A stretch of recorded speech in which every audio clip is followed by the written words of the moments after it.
Did you click the thing? I did. Me. All right, cool. We're good. It's great. That thumbnail looks so much now like an Isaac, an evil Isaac robot death kill machine version 3.0, having just seen that 1 minute ago. So, Yes. yeah, it's like it just looks very similar. Actually, even the head is sort of similar. I think now we know who is traveling. And knowing is half the battle. Hey guys. Hello. Yo, we got 2 super chats already. Esri Dax threw in €1, dude, and she's decided she's gonna stay up and watch things, and rather than go to bed. She doesn't need 8 hours sleep. So thank you very much. You don't even need hours. I mean, just you know. I get minutes. I get minutes every night. And Joseph Petrick puts in €2. Where are the 2 handsome devils? Well, I'm still waiting. We're still waiting for them. I'm sure someone on this road is handsome, but it'd be weird if I tried to find out. Right. So Hello, thank everyone. you guys for all showing up, and we appreciate you. We love you. Yay. We do. And spoilers, massive spoilers. We know the real plot, and we're going to talk about it confusingly for the next 2 hours. We're gonna reveal the truth, and then reveal different truths, so that one of our many truths will be the real truth. And you know which one. What the hell are you talking about? Well, we know we were told the story, weren't we? By whoever the hell the showrunners are now. I don't even know who they are. Well, we were there when they were filming it because one of us is the Red Angel. Wow, that's Trekyards to the rescue. Okay, that's a hefty reveal, man. I was waiting for that for the. Oh, did I give it away too soon? Yes. I'm sorry. Damn it! Just edit that part out. We'll do. Okay. That's how this works, right? I mean, you all know the stuff we say that's edited out. You all keep track. Yes. No spoilers. But if we tell you 8 or 9, okay, Stuart, if I was to give you a movie spoiler, and there was like 10 things, but only one of them were true, would you consider that spoilers? If one of the many things was true? No. Okay. I'm not a big fan. I spoilers don't bother me. It's still a fun ride, no matter what. So even knowing the outcome, a lot of times doesn't really bother me. Yeah, I don't like spoilers. I love enjoying it as it's meant to be played. That's why I'll always say watch TOS, then TNG, then DS9, then Voyager, then Enterprise. Do it in the correct order because it evolved along that line. If you watch Enterprise, and you'll see TOS and be like, "Wow, the stories are better, but wow, the VFX are crap," and like you'll have wrong expectations. If you watch it in the correct order, as it was mostly intended, then you get the correct perspective. That's how I feel anyway. Yes. Anyway, so yes, we're here to talk about the Red Angel. Who or what is the Red Angel? What time are they from? Are they from the future? Are they from the past? Are they from a different dimension? Is there just one? Is there more than one? Ooh. I mean, who's to say? It's apparently, maybe, possibly, spoilers, it's something in a suit. So, if a suit can be worn, I mean, not to go right into some hefty stuff here, but what if it's multiple people doing multiple things? Ooh. Because multiple, like, you know, someone, it's time, so someone steals a suit, goes back, does one thing, oops, I've changed the timeline, and, like, with that, you know, different agendas all try and sort of the same goal, but in a different way, and so it's like different factions stealing the same suit. But that's why confusingness would work. Yes. I'm going to share Vamp, as always. Okay. All right, well, I mean, we've heard a lot of different suggestions over the last week of who the Red Angel could be. A lot of people are definitely stuck on the fact that it's a female. It does seem to have a female appearance, but that could just be a trick. You never know. It's definitely not Tilly. If it is, a lot of people have been saying it's Tilly, but really, there's not enough room there for the bosom, and the hips are a little bit too narrow. And of course, is it an alien? Is it an android? Is it an artificial life form? I mean, it having slightly more female proportions doesn't detract from it being an alien life form or Exactly. You know, it could be a well, not Android woman, but you know, maybe Android woman with a really small head. I guess one thing we do know is it's not Saru. because it doesn't have the lankiness of Saru.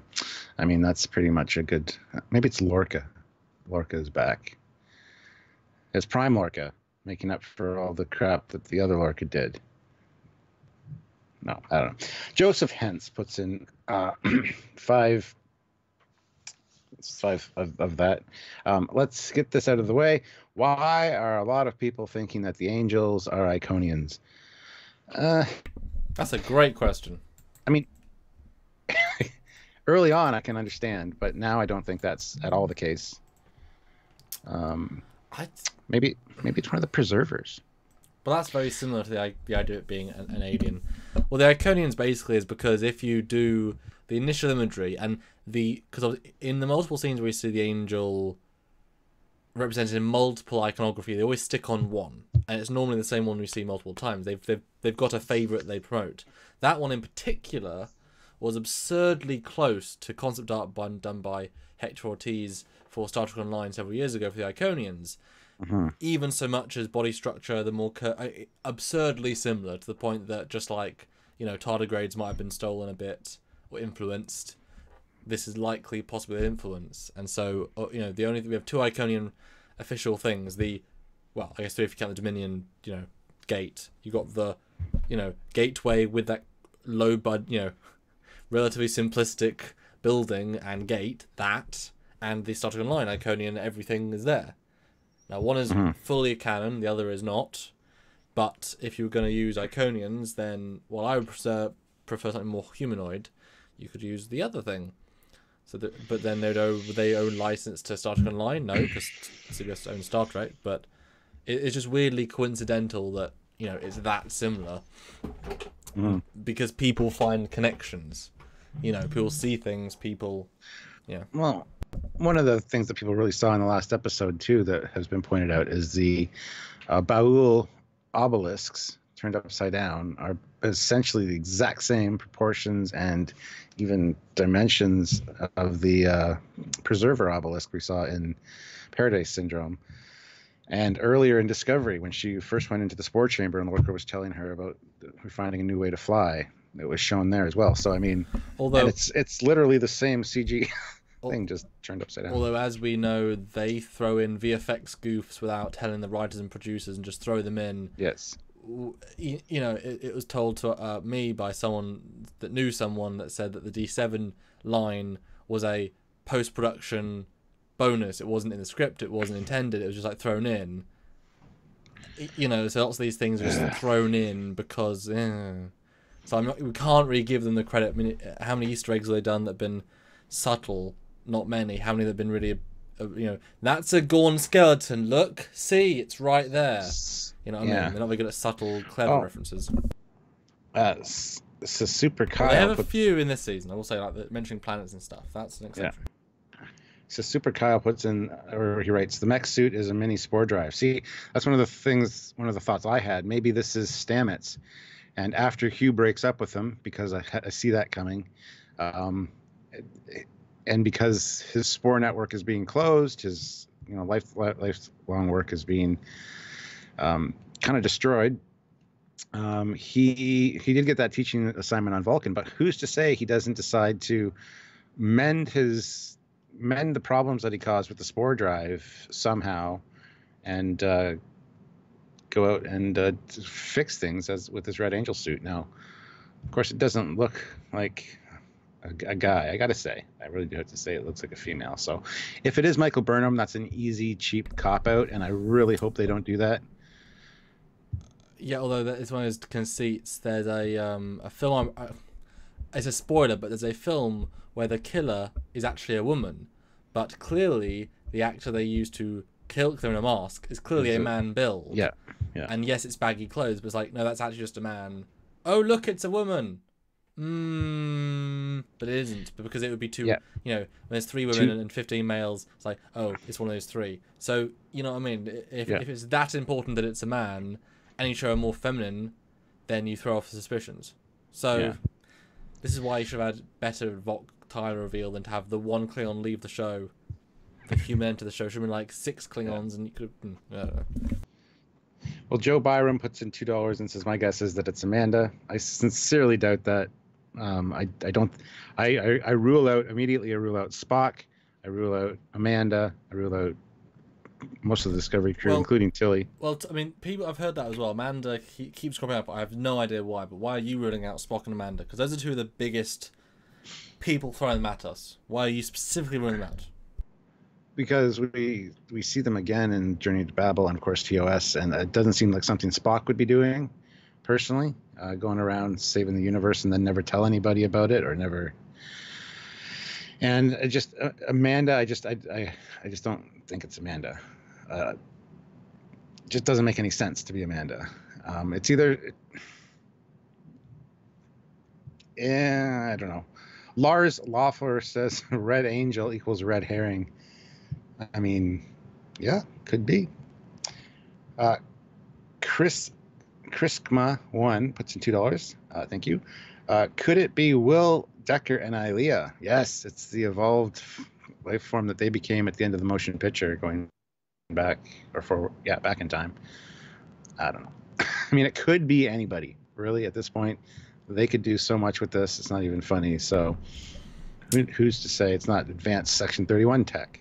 And it's Giorgio. They're trying to make her look good before her own show in Section 31, because she's a total bitch right now and nobody cares about her. And guys, do super chat if you want to have your voice heard. Literally is the life or death of this channel in super chat. So please support us any way you can, and we have to read what you say. Please support if you can. And guys, 29 likes, 191 people. Come on, guys, please like this video. Helps us in the algorithms and it helps it be noticed. Even right now, be noticed for the people out there. So please start liking this video. Thank you so much. And back to why I think it's not Spock or Amanda. I would ask you, the audience, why would it be Spock or Amanda? Yeah. I see no reason whatsoever it would be Amanda, like none. Yeah. And Spock, it doesn't fit anything in his character, his MO, his look, his style, his technology. There's no reason it would be Spock. We know exactly Spock's time, legacy, his start, his death, his end, everything in between. Well, yes, you can use the cop out of he lost his memory. What a waste of a life. For these writers. Yeah, let's bring in Spock as this time traveling guy, then wipe his memory. It's like, oh,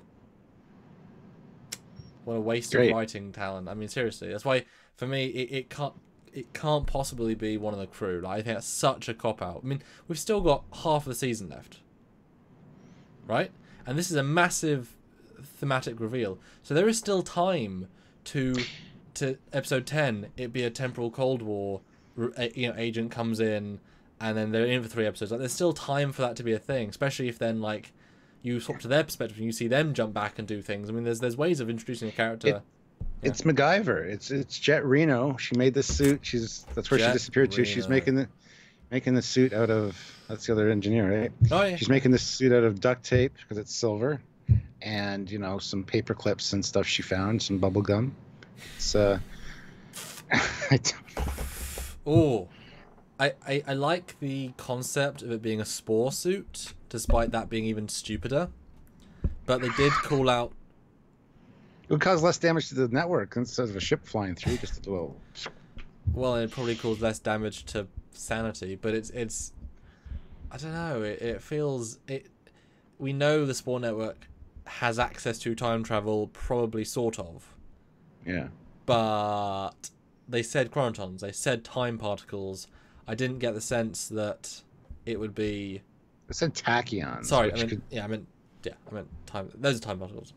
So spore is not the same thing. You would think you detect spore signatures if that's the entire thing of discovery. I don't know. I feel like they're obviously, and I hope to agree, moving away from the spore stuff. Like, I think that's pretty much done. Yes. So it shouldn't be. I would agree. It shouldn't be spore stuff, really. Even though that's their out, or that's their in for time travel. The spore network. That's what makes Discovery special, right? So. Well, sure.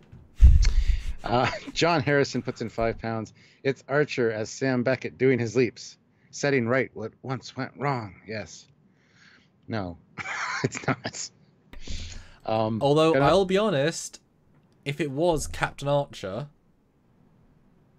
that's not as many leaps as you need. Pun intended, I guess. Ha! Do you know what I mean? Like that. There's more rationale that the 31st century Daniels would get him. Like, yeah. there's slightly more like credibility to it than some of the other theories that are. And then how cool that be? And then just pulls off mask and Scott back like, holy hell, Archer! What? This is random. What a weird cameo. Why are you changing history? Because quantum leap, multiverse. Yeah. One of the last episodes, the Red Angels are going to actually talk to them, and the first thing he's going to say is, "Well, it's been a long road getting from there to here." Oh, I think I say, "Oh boy." Oh boy. Yeah. 600 ruble super chat. That's Nightcrawler from X-Men. Jokes aside, do you think RA moves by means of transporter, Sportech, or something completely different? It's hard to tell at this point. I mean, I can see there being a link eventually to red matter, just as a nod. Yeah. I don't know whether this was caused by red matter or the destruction of the Red Angel or its death or something at the end of the series results in the red matter being created. It's hard to say. I personally feel there's going to be some kind of link to red matter. Am I happy about that? Not so much, but red is a theme. And I want to jump into Bill Barkley. He says it's got to be someone from the cast because in Enterprise, the Temporal Cold War mystery shadow hologram turned out to be Archer. Well, technically not, because that was never filmed. Yeah. That was a possible intention. It wasn't always their intention, but they decided that would be best if it was. It was never filmed, so there's never actually the full linking into that. So you can say that, but since it was never actually, I mean, by that same token, Enterprise is all the holographic simulation. I mean, you can use that sort of same slightly one removed logic to say, it was all So that's not actually the case. We don't know, unfortunately. It's still 31st century. Yeah. I don't think Archer would actually go back and give, Suitable Cloak. I mean, when you start unraveling that, it doesn't work as well, I think, as they thought. I mean, what do you think? Would that have worked for you if he was the time guy? Yes, more so than Spock, more so than Amanda. No. In Enterprise, I mean. In that, if that had been the actual canon payoff. Oh. Future guy. If that had been Archer. See? Yeah, see, I don't know about that.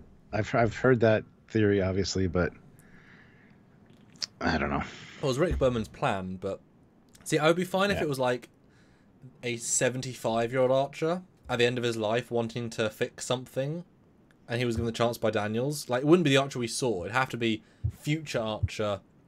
You know what I mean? It wouldn't be that character. I see no reason for that character to be that guy, really. Oh, stream's going. Okay, it's back up. Well, it was back up to green. Oh yeah, Ray Angel, back up to that again. But they asked, how is it transporting? I would just, honestly, it's just future time tech. Yeah. Yeah. It is weird. We see now how it appears, and it does burst in as a fireball, and it can. I do love the effect of it. It came in like a wrecking ball, and it destroyed the Ba'u technology. Then the Saru's people killed them all and took back the planet. We've got so it's Miley Cyrus. We just solved it. It's Miley Cyrus. That's the thing. Yep. Bye. Next super chat, Stuart. I'm done. Oh, Adam Boots, £2. Thank you. Discovery AI fulfilling her mission from the future. Go, Stuart. That's your whole thing. Go for it. Right. I got a cool theory about the AI. That orb that they ran into a few episodes ago that downloaded 100,000 years of knowledge into their data banks. I assume that knowledge is going to start creeping through the system, infiltrate the computer, and eventually become the AI. That's my theory. That I put out to Samuel earlier today. I think that would make for a very cool tie-in, and you wouldn't have to have seen Calypso really to have the evolution of the AI still be a storyline. It would be a good payoff for that, and I think with 100,000 years of knowledge and the fact that they're focusing so much on this downloaded slice of the galaxy that they got, that I think that is going to be something that ties in with that. Not related to the Red Angel at all, unless the AI leads in time to find out what it's supposed to do. Maybe, I don't know. But there you go. I mean, it could be Kraft from Calypso. He made this suit because his family was dead, and he thought Well, that's the thing. The three shorts have had sort of payoffs. The Tilly with the worst payoff, but that was the most rushed because it was the first out. I mean, you can tell it's the most rushed. There's very little. I mean, whatever. Calypso is the most well reviewed.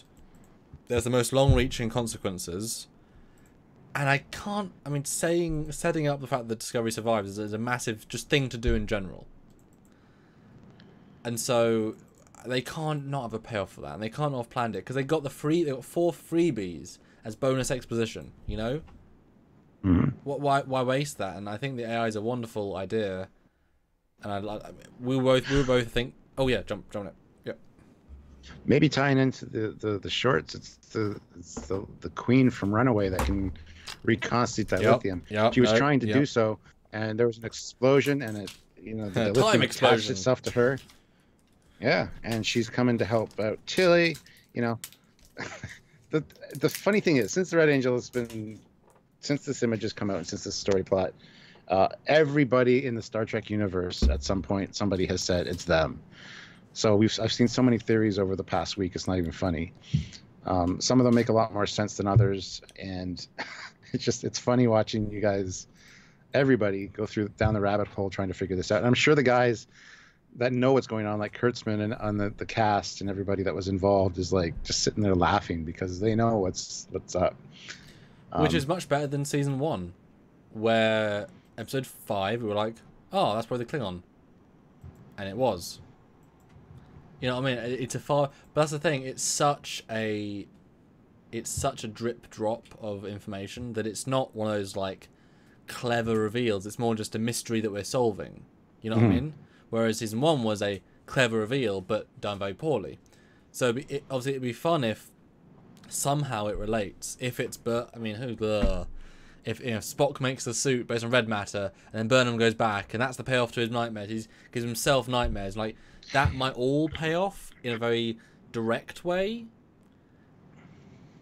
But that feels like such a contorting of a good idea, because this is still fundamentally a television show which has got to have both single good episodes and a strong episodic arc, which is going to be satisfying for non-fans and fans of every genre. So it still needs to be a smart... it still needs to be something there. It still needs to work and be and it's I agree. Next super chat, Stuart. Pika L puts in €5. Thank you. And says, you guys always start to stream when I really should get some sleep. Sorry about that. We do shift to the hour ahead sometimes. We should actually probably go earlier in the day at least once to kind of get some people in that time zone involved, but it's hard timing wise because Samuel's 5 hours ahead of me, and it's just, you know how it is. Yeah, especially on the review days, because I just barely maybe have enough time to get a review out or not. It's kind of like it's by the wire, and today literally wouldn't have been it was either eat or stream, so I ate and then streamed because of 10. You should never choose eating above streaming, Samuel. Our fans are important. Well, no.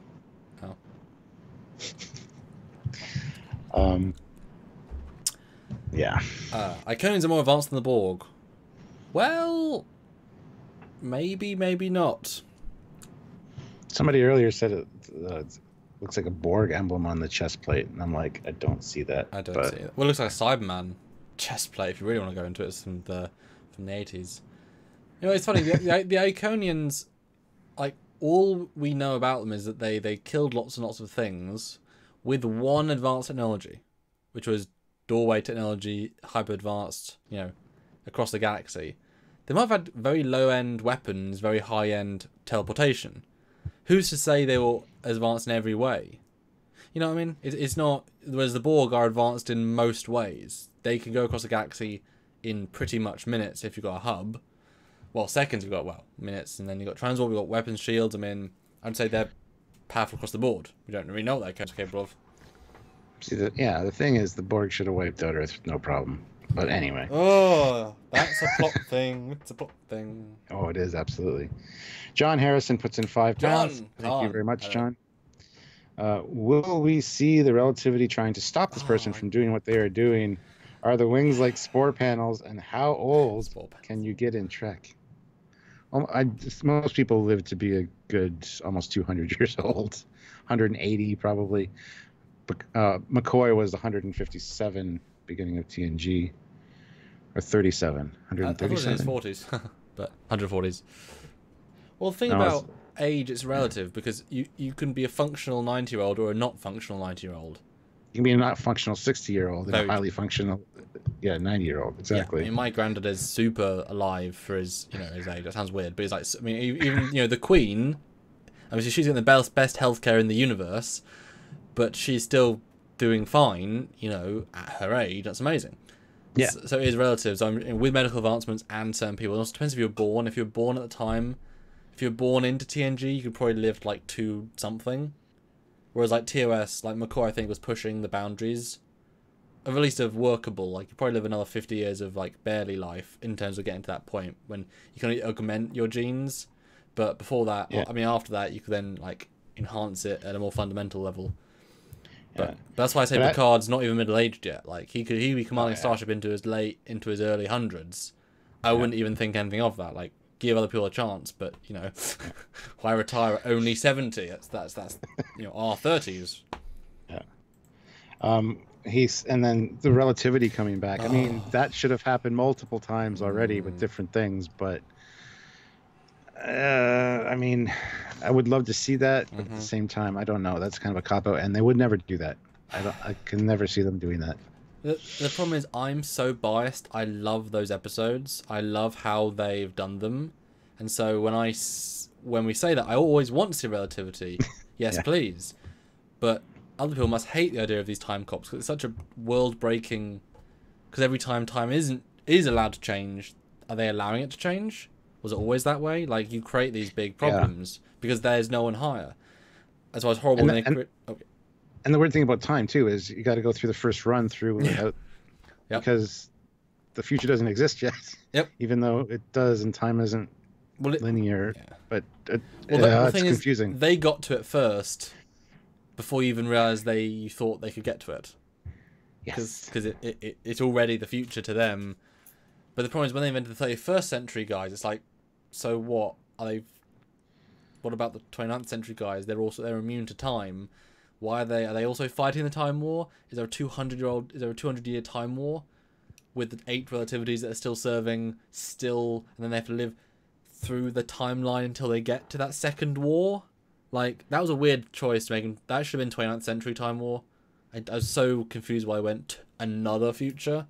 Like really should have been the relativity era. Would have been so much easier. But yes, in theory, but that would be called smart canon. Would be brilliant. I think one person that I haven't heard called the Red Angel it's yet. You! Well, that's obviously what it is, but I mean, they really CGI'd my hips, but anyway. Well, they did Superman's moustache.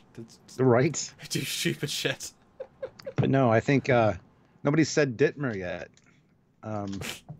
She's already got an implant, so maybe she could plug into the suit. She's got the hips for it, and she's a pilot. She's got the wings there. She got her pilot's license when she was 12. I mean, come on, guys. Or why isn't it the robot lady? She's already half bionic. Oh, yeah, Arium. Just plug her right into the suit, Why isn't it B'Elanna Torres? Why isn't it Morel? Morel, she is if they can travel in time with that Klingon dude's time beam, then when she's older, she can just use the future time beam to travel wing and future past and alter predestination post red decision. Blah, blah, blah, blah, blah, blah, blah. I wonder Super what. chats. Oh yeah, sorry, I was gonna ask a question, but sure. Well, it's we'll do. There's 2, but we'll go for it. Anyway. Greg Ken puts in $2 Australian. Thanks, Google gave me a $2 credit. Take it. Well, thank you. Thanks, man. So thank you, Google. Even though now we only get 70% of that. That's okay. It's amazing. Thank you. Yes. And the last one is Frank Black. Again, he hasn't been here for a while, but thank you, Frank. Puts in $10. Oh, wow. Thank you. Hello, Captain Foley and Commander Hawkins. Do you think Spock might have some control or influence over the Red Angel? Just a thought. Influence and possibly knowledge of what it's doing, but control, I don't think as much. Maybe a little bit of influence. It's obviously a time thing though, because it came back to Spock when he was young to have him save Burnham. Mm-hmm. And they said the Red Angel is in all cultures, so it's been doing the rounds. Yeah, all cultures, and it also went back to Earth during World War III. Yeah, Man, at I don't least. But the thing is, for a Yeah. time traveler, if each event takes you 10 minutes, I mean, we saw how quick they were in every situation. Yeah. If every single one is 2.5 minutes, they can pop around the galaxy in a couple of days. Honestly, especially if the suit keeps you regenerated and keeps you like fed. I mean, it's you're thinking of time as a thing, but if you're outside of it, you just pop in. I mean, it's not. I think that they can't. Okay, question to you then. Which is more of a cop out? That Spock is only coincidentally, because he's psychic, has a link, and that's the extent. So once they find him, they talk to him, he's just one of the crew, not specifically important beyond the initial connection. Or is it more of a cop out to have him be directly linked with like some sort of psychic influence, something much more direct, and he's like the key to the season? Like, which is more cop out? The last one being a key to the season. I agree. Yeah. I agree. I'm glad we agree. Yeah, I don't know, man. This show needs... It's definitely worth Spock having a part to play. I like the idea that he can maybe talk to it psychically. Like that, I wouldn't mind that as a little payoff later down the line. Like, he can send him like thank you, or you're done, or like a payoff there, but not as like the primary, because like Spock shouldn't be the most important person ever, but he should definitely be better than not Amanda Burnham. But that's just because better character. Yeah. Well, apparently episode 10 of Discovery is supposed to be titled The Red Angel. So we're going to get answers in episode 10, I can assume. I'm hoping.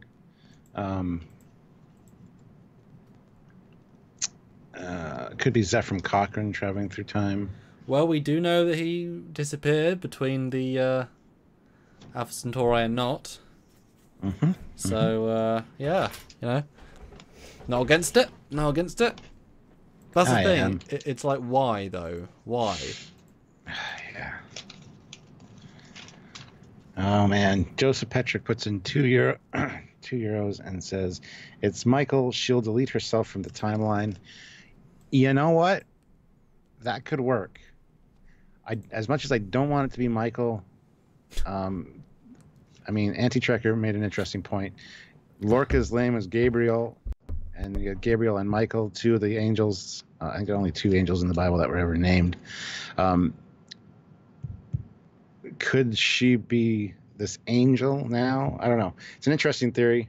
But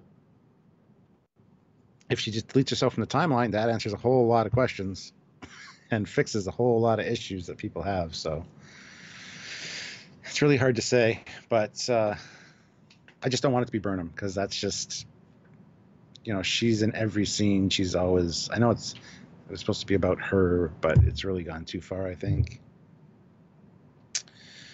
And if if Burnham is the Red Angel, and why is Spock freaking out? Because he probably doesn't know it's her, perhaps? It's totally Keiko looking for some new plants. Yes. But that's the thing about time travel. Whoever it is, it's them in the future. Yeah. It could be Spock in the future. He could... Whoever the original Red Angel is... Because I kind of like that it could be more than one with different agendas. Yeah. Maybe he finds this suit at some point, but it's so powerful that it wipes his memory, like he just can't retain. Or, I don't know. I mean, that's the thing. It's like, anyone it is a cop-out. Anyone it is weak. That's why I feel like it needs to be this alien race, because then you're expanding the universe. Either be an Iconian, a Preserver, what's the other first ones? That's like another one that's old. The ones that did all the races that spawned them all, because that isn't either of those. That's different. Oh, that, yeah. I can't think of them offhand, but I know what you're talking about. Yeah, some ancient race. Because this could even be from the past. I mean, And Mike P, yes, we know it'll be answered soon, but it's fun to talk about it. So yeah, because I mean, we've had so many cool discussions. That's why we talked about Tyler Vox season 1, and then it was true. Like, we had all these fun discussions, and we come up with new ideas because we never. I mean, do you talk to Sylvia in this detail about this? Like 2 hours? Okay. Yeah. Yeah. So we have good conversations like that. Okay. Yeah, I don't really have that as much here. So it's kind of like, it's an excuse to get that in depth. Single topic, single thing. It's unusual for me. Well, she actually comes up with some great theories that I don't even think of, and it's like, damn. You steal them for the show. Sometimes, but usually I give her credit, so that's fine. Yes. But the reveal itself, it was a suit, is great. Yes. That was great. That was. I mean, it makes it. It's very blatant when you like break it down. Obviously, it was going to be something like this, but it could have not been. This is a smart way out, I think. And it obviously asks more questions. Yeah. And John Harrison puts in another £5. Thank you very much, John. There you go. It's Quinto as his Spock telling this Spock to find the original Spock so they can merge and create the prime timeline, thus restoring Trek. It's Spock merging into Spock, becoming Monster Spock, much like Voltron. Oh. Super Saiyan Spock. Right? I mean, okay. Another question: is it more interesting? And just give me quickly first reaction. Is it more interesting if this creature from the past, from the future, or from an alternate timeline / alternate reality? More interesting, you said? Yeah, out of the 4, gut reaction, which one? Alternate reality. Okay. So alternate Earth. Yes. Okay. But there's so many in the episode Parallel. We see so many alternate dimensions. I mean, that opens up so many cool things. But they are, John Vincent did post Trek is made up of parallel universes.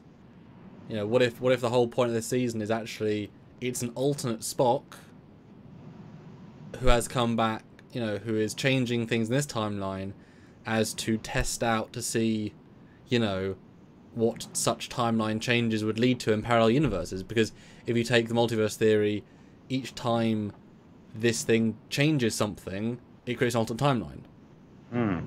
That's possibly one version. So it's doing these, maybe just like Anorax from Voyager, it's actively changing events, subtle things, as to A, B, and C, and D. I mean, that would be an interesting reveal. I'd be more inclined for an alternate Spock. Because then it opens up, they already did alternate realities and reasonably well fleshed out, and the Spore network can do that. Again, they've opened these massive doors. It could be Spore time travel, it could be Spore dimensions, it could be, or it could just be the man from Calypso that's really put on some thigh weight. Bulked out in some weird places. Yeah. Or it could be somebody entirely new that we don't even know.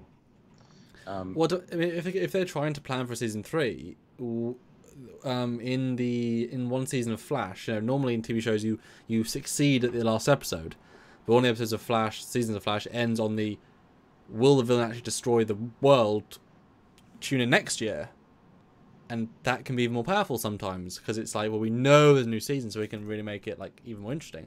So would it be fun if this is this, with the slow build for season 3, that they're playing this longer game to introduce this new race, this new faction, this new whatever, and it's not resolved by the end of these episodes? Well, that's interesting. It could be a species trying to make first contact with the Federation. But I don't think that's what's going to happen, though, because the production team has changed. Yeah. So, again, it's a matter of, oh, shit, they started this, let's clean this up and get done with it so we can do what we want to do.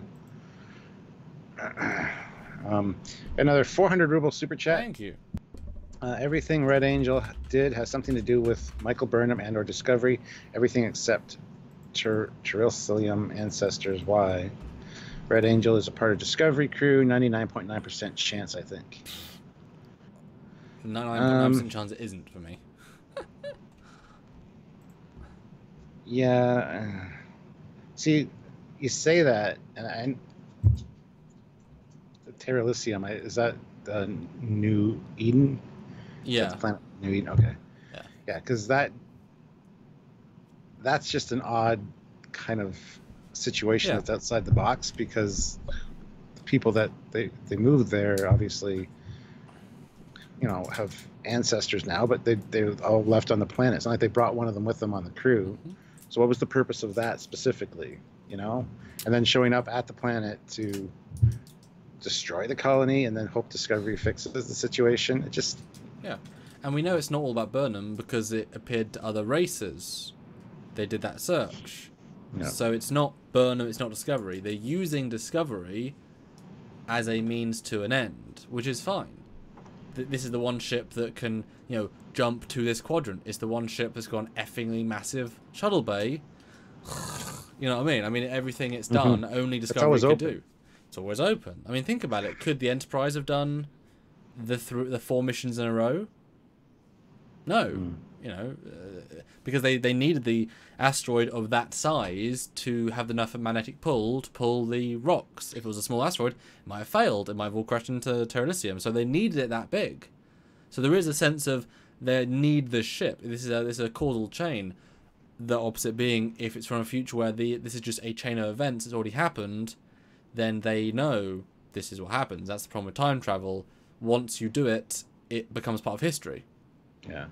The thing we're forgetting, too, is we're focused on the Red Angel, but we forgot about the 7 red orbs that appeared. Like... Yes? I mean, yeah, that's... what does that mean to all this? Like, that seems to be kind of fallen by the wayside. Yeah. But I have a feeling it's kind of important. That's interesting. And where are they located? Like, are they around specific planets? Are they near specific systems? We haven't really got a feel for that yet, so... Well, I mean, is that 7 angels doing the work? That could also be a thing, yeah. I mean, if it's time travel, they can just go forward and back until there's 7 of them at the same point in time, just in places. That's not a problem.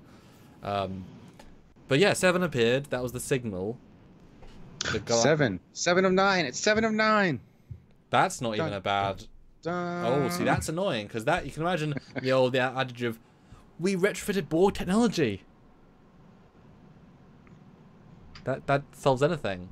But to be fair, though, Borg plus Iconian technology, I could buy it having temporal winged spacesuit. Yep. Yep. Vincent Visions puts in $2.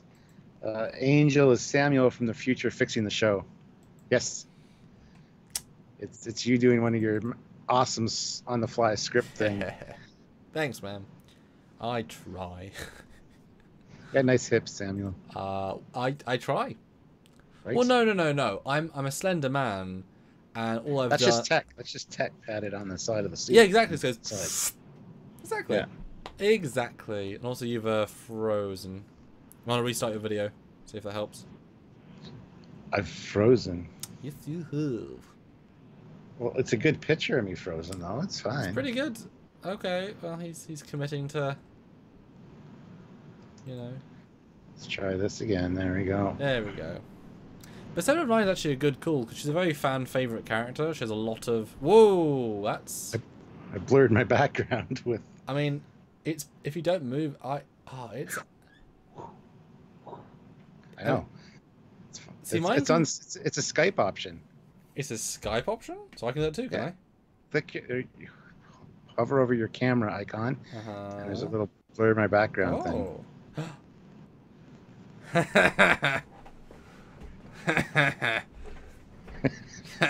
See, I got less like random hairs. That's awesome. Are you laughing at me? Oh, here, I gotta blur mine while yours is blurred, so that we can be blurry together. Yeah, depth of field. This is what we do when we're just hanging out. We've upgraded our production value. There's now depth of field. It actually works really well for me, because you've got something about yours doesn't quite work there. Mine seems to work pretty perfectly.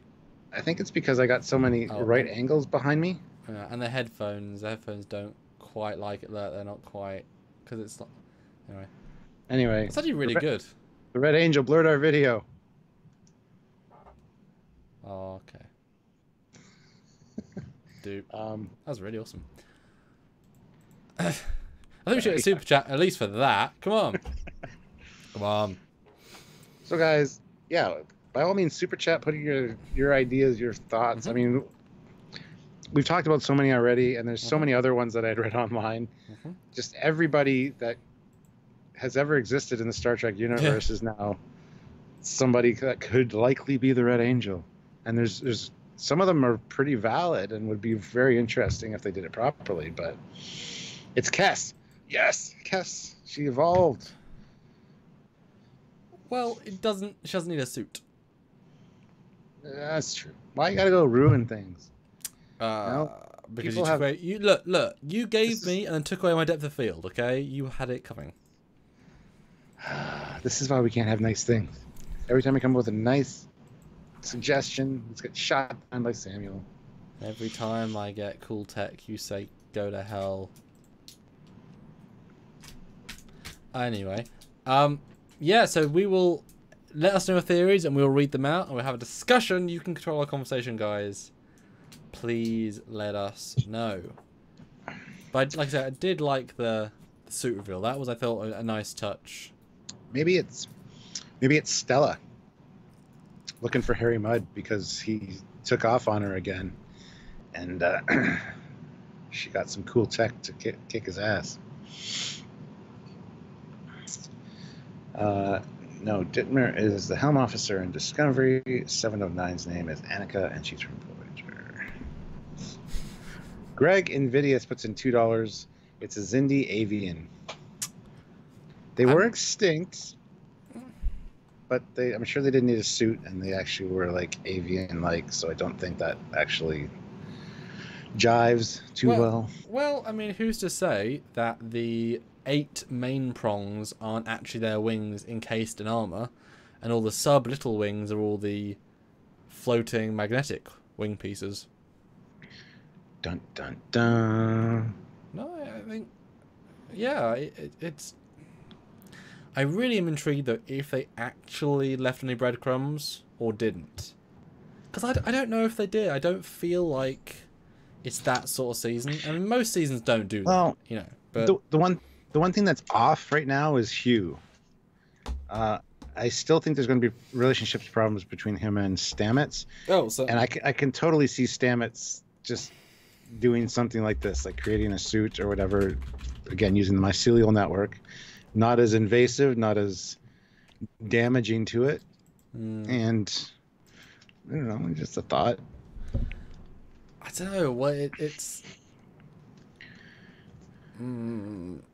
Yeah. Well, actually. Again, this I think goes one step too far, but you could argue that what the Red Angel's done so far has led to Hugh coming back, but then obviously just helped free Kelpia, so not really. Yeah. Things that make you go. But it needs to be a Temporal Cold War fighter. Like, it needs to be that I mean, to not use that concept would be such a waste of everyone's time. You know? You have a time effing war. This is exactly what happened in the time effing war. Have it be random alien race number Z421. Bleh.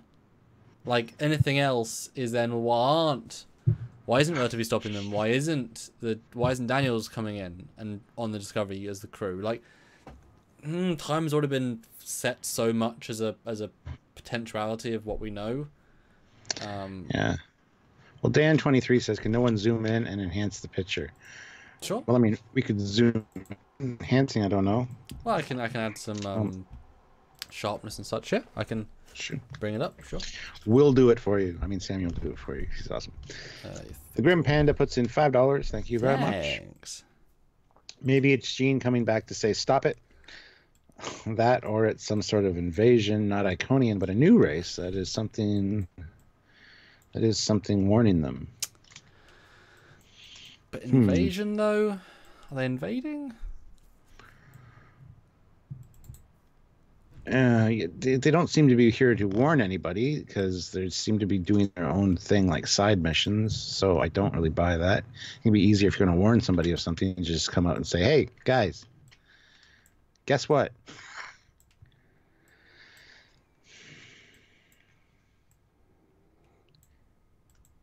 They deliberately made the picture so you can't really tell anything. But I mean, you can see the visor, really clear visor.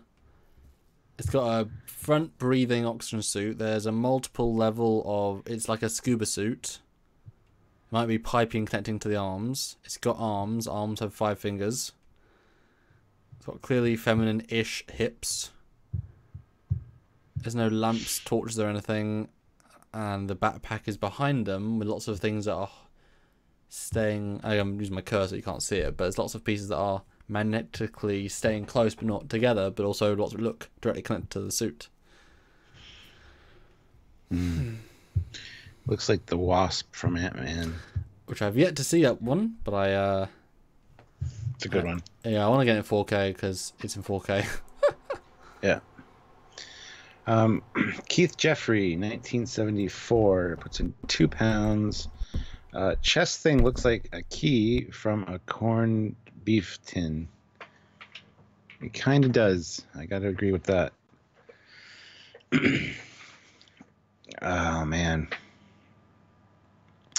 Zoom in, enhance. We have Mighty Morphin Power Mecha Random.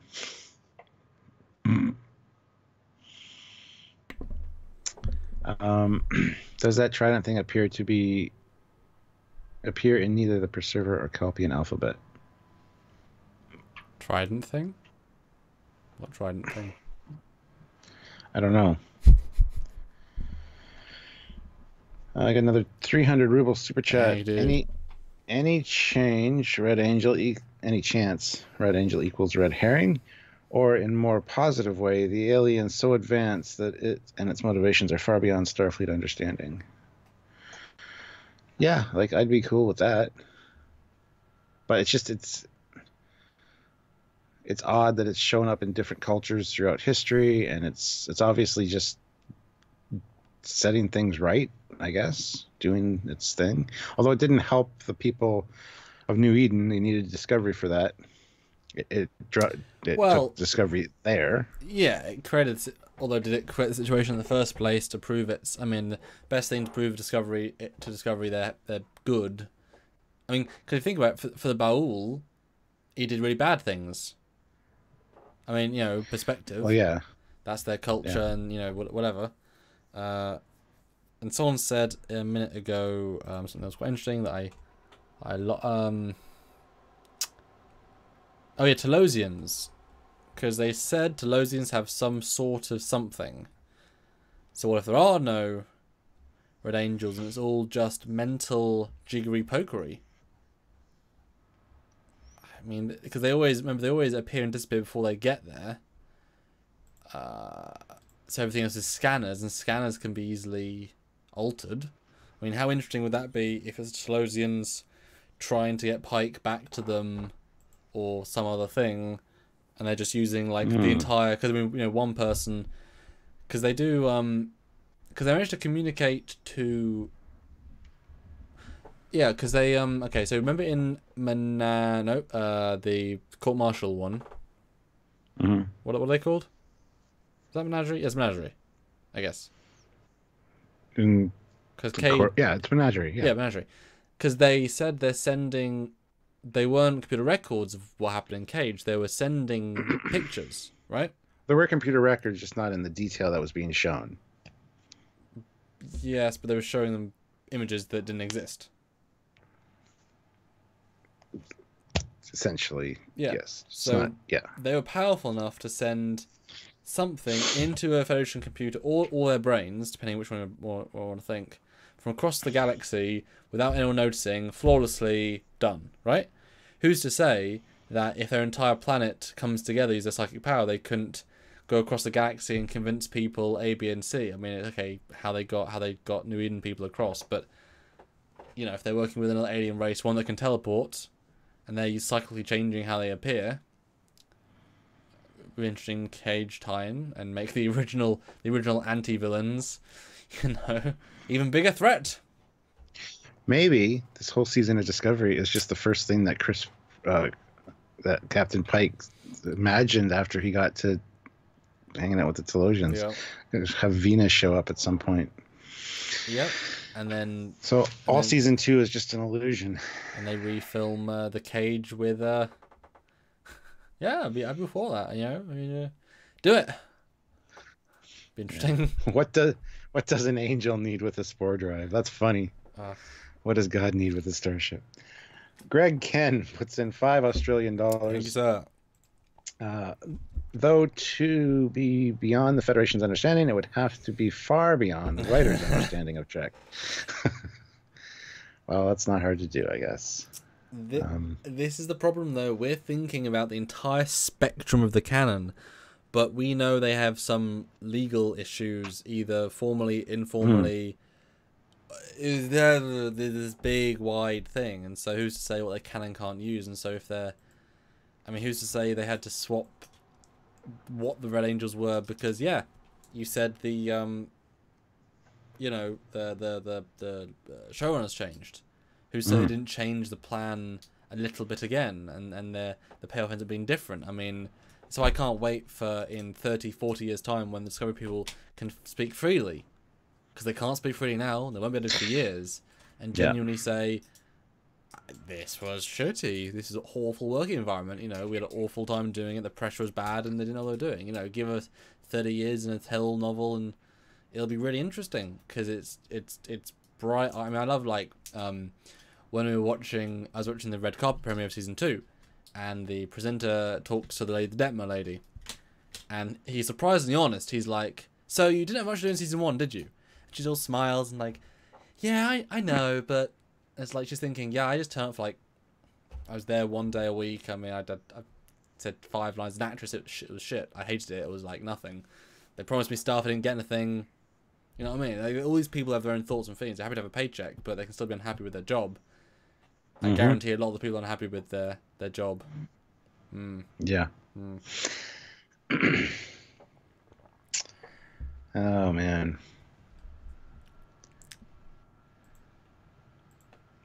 What do you all think? I kind of ran out of theories already. Yeah, we need you guys to bring up things. 282 of you. We love to bounce off you guys. Like the video. Why is that important? Because it is. Because of reasons and rules. If we... how many likes are we at right now? If we hit 200 likes, they'll unlock the secret of the Red Angel, and they'll tell us right away. Dude, that was meant to be organic, but yeah, that's so true. I think if we don't hit 200, they might refilm the Red Angel scenes in Discovery and not let people know. I think this is a true fact. I think you should all believe us, me, you, them. Could you imagine if this turns out like Future Man from Enterprise, and it just never really goes anywhere? It never gets answered. Because the writers get changed and it all ends up being... Yeah. You know how pissed people would be? Well, we wanted it to be Spock, and then we got fired. So now it's not Spock anymore. You should have got fired if you wanted it to be Spock, in my opinion. That's just stupid. Yeah. Project Achieva. It is red. It's not green. It's red. Stephen Fathry puts in $2. Legally, CBS can use any Star Trek material on Discovery. Legally, can they? Because they didn't use Enterprise and they didn't use phasers and things, and it's complicated. It's really complicated. Yeah. Or not, and they're just being dumb. That's the problem, you know? That's what I'm afraid of too. It's like if they can legally use everything, then they're just making a bad show on purpose. If they can't, then they've got at least some excuse. You know? Oh God, Future Man from Enterprise. I forgot about him. Yeah, well, there you go. It was a great idea, like, as a base concept. Especially if it had been as simple as a 29th century time agent gone rogue, and who was, like, in an underground bunker on, like, the second Genesis planet, some random reference, and he's, like, you know, all his messages are in the course of one day, you know, and then we see Archer bashing down the door, and it's like... You know, someone from some Starfleet ex-captain You know what I mean? Like, that would have been kind of fun to have a, you know, because time is relative, so he could, you know, the guy pops in over the course of 10 years, but it takes him 2 hours to do it. Maybe you know how when you enter the Nexus, you leave part of yourself there. Maybe the part of Picard that was left there left the Nexus and became the Red Angel. A lot of people have been saying Picard, and it's going to tie into the Picard series. I'm certainly hoping not. I mean, they could do it cleverly and make it good, but I think any direct tie between the Picard series and Discovery is going to really piss a lot of people off. So, I don't know. A crew member from the Whale Probe. Female founder from Deep Space Nine. Rem Lazar. Oh, yes, Rem Lazar. Literally, no one... I take it you watched that. See, no one knew about him, and now people know about him. It's like... his name is now hollowed in these halls of geekdom. That's great. That's great. Yeah. I hope you all know about that. If not, go look at every single episode of Red Letter Media, because the best things ever. Yes. Geniuses. Robert Hayes. In the novels, Future Guy was just a guy who's studying engineering to give him an edge in the Temporal Cold War. There are hints he may have been involved in the Eugenics War.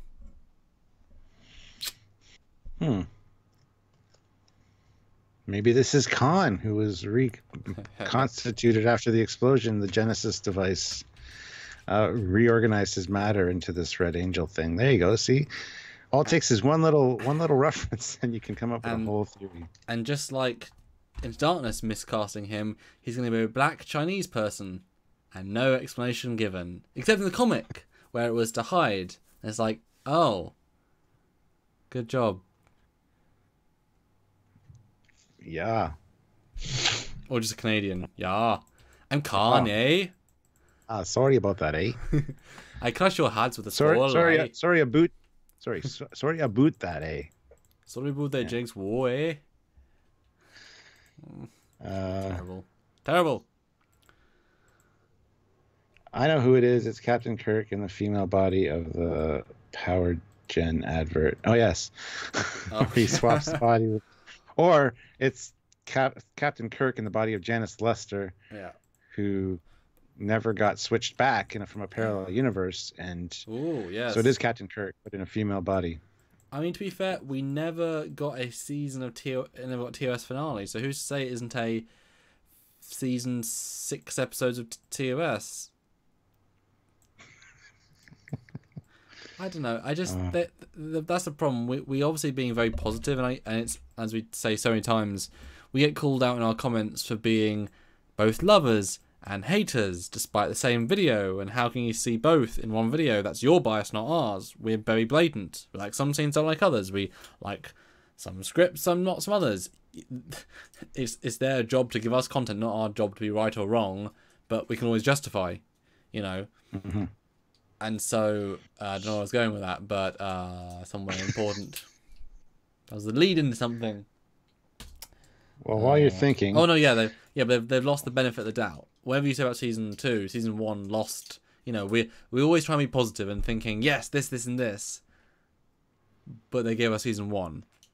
But it's like, we want it to be the best it can be. Like, you know, we want it to get Season 3, just a better Season 3 than Season 2, you know? Oh, dear. Yes. Scott Health-Free puts in $5. Thanks, Scott. 1, they don't have to be time travelers. It could just be very long-lived. Or 2, the theory that it's future Discovery's AI, which ties in with Calypso. I mean, I could actually see them having it be the AI, somehow making itself a body and a suit to travel back in time and say, hey guys, how long am I supposed to wait for you? It's been 1,000 years. What's going on? Which all ties back to the red orb thing that downloaded 100,000 years ago. And you never know. There's so many that's one of the cool things about Star Trek, is there's so many possibilities and so many ways to explain things, and that's just the beauty of science fiction. It could be any of those things, and if they're done well, bravo, that's awesome. but it could also be something really spectacular or cool that they just drop the ball on and make it shit. So, and we've seen the writing isn't exactly stellar half the time. So, yeah, it's just all weird. We hope for the best, but we expect the worst. Exactly. Yes. And Stephen Fathry puts in another 547. Thank you. CBS isn't required to change the look of anything, not legally. The CBS Corporation is the old Viacom. They own all of Trek. The changes are creative. Well, then that's just stupidity. We want to just make our mark on it by changing it. You can change it and update it and still have it look like the original, and you'd be praised for it instead of kind of like, eh. Or just say, you know what, it's a new universe. And they don't own the movies, Stephen, so you can't say all of Trek, because they don't own all of Trek. There's a reason why you didn't see the Enterprise Z in any of the shows, because they weren't allowed to, and if they were, they had to pay for it. Because that's the thing, CBS, you know, if they change, the 25% is a real thing, it's just not necessarily legal in the sense that they can't use it. It's far more likely that there's a legal requirement of 25% equals no, residuals. If the Enterprise 25% from Matt Jeffrey is different, they don't have to pay the rights residuals. We know that those TOS stuff especially is very complicated. Who owns what? Who owns rights to a Tribble? Who owns the rights to the actual likeness of it? They don't own everything. I've talked to John Vance in person. Just the rights to the visuals of the people. It's like, well, it's not as straightforward as you think, and so they have to. If they just change it, they could have to pay anyone, and they get to sell more merchandise. Who the hell cares if it's wrong? Yeah, they save money. That's why Tom Paris.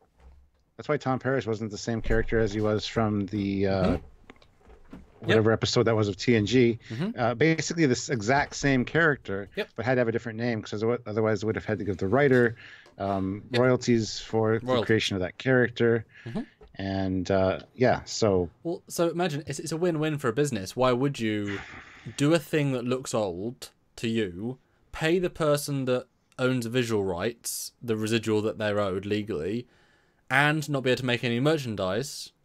So you've paid money to lose money to not make money, and you think it looks like crap because you're not a Trek fan. Les Moonves, and why wouldn't you change it and just say, yeah, they'll buy it anyway? You know what I mean? It's such a marketing thing, but that's the point. I mean, season 5 of Star Trek of TNG wasn't made for. It was made to be a good show in a good universe. It wasn't made to make money per se. There was, they were always going to guarantee to get. They end on their own terms, because they want to make movies creatively and, all that stuff. I mean, obviously it's all to make money, but respect is key. So it's all. Yeah. As we said, when we had the 25% news, we were excited because if it's legally, we can give them a pass. If it's creatively, that makes them all more wrong. Why is the ship bigger? Because they're dumb. You can't justify it. Why are they reusing the Franklin set pieces? Why are they reusing the captain's chair? Because they're cheap. They didn't make a new one that's appropriate. It's like just dumbness. Stephen, dumbness.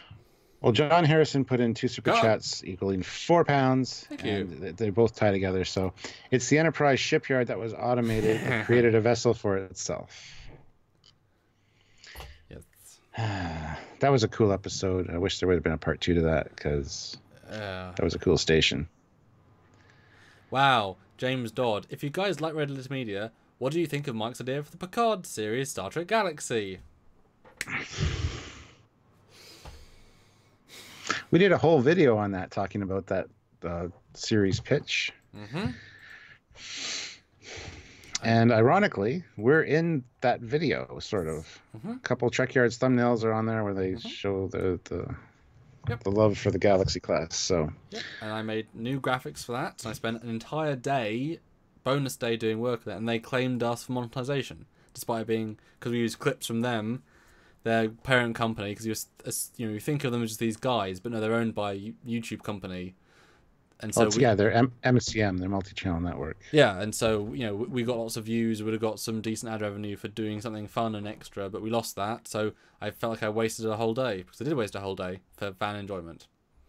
Yeah, pissed off about that. 'Cause I put quite a lot of time into those renders, and I if they'd seen it and been like, guys, that's amazing, but no. It doesn't take away from the fact that a lot of people enjoyed it, even though you know. It just put pressure on me for all the other videos I had to make and do, and I know, I know. Yeah. Jason Link puts in $6. Thank you very much, Jason. Thank you. That's the Jason that wants to help us with the thing. He Crazy man. Yeah, maybe Iconians found red matter from Spock traveling back in time and somehow evolved with it, and it explained them having dreams about them since childhood. That's a complex idea. It is not a bad idea at all, but and a 400 ruble super chat. CBS Paramount relations are their private matter. There is no public legal conflict, at least for now. Remember Axonar. So there is no discovery, pun not intended, for us to state anything as 100% truth. That's true. It is a private matter, and we don't know all the ins and outs of all the dealings that go on behind the scenes. So. And Brian Casterson says that they appreciate the work, Samuel. See? I know. Yes. It's just kind of disheartening sometimes when you put a lot of work or time into something and it doesn't get the views you expect, or, you know. Sure, this is bonus videos. So I got to do another video that week for normal. It's like when I accidentally released... We did a separate Wednesday, and I forgot to unlist the other Wednesday. So 2 Wednesdays came out, which means I had to film another bonus Wednesday to then fit in the new next gap, so it made that that week even harder, even though it was meant to be a it's just hard. That's why we need editors. But maybe we will, maybe we won't. It's just difficult because we've never missed a Saturday, and that's a huge Well, we got 278 people here, so let's put this call out now. We need help with editing if possible. If anybody knows Adobe Premiere and wants to work with Samuel, he'll be your boss. He'll send you a little video how the things get put together. But it frees up a lot of his time, so we can be more creative and do a lot more cool stuff. Well, so if we could get an editor or two working for us, that would be awesome. So the fact is, all big channels have editors, so that they can be the presenters and design the content, and the faces, other people edit it, and we should get more content. And it kills me to make daily videos, but it pays the bills. It's very important.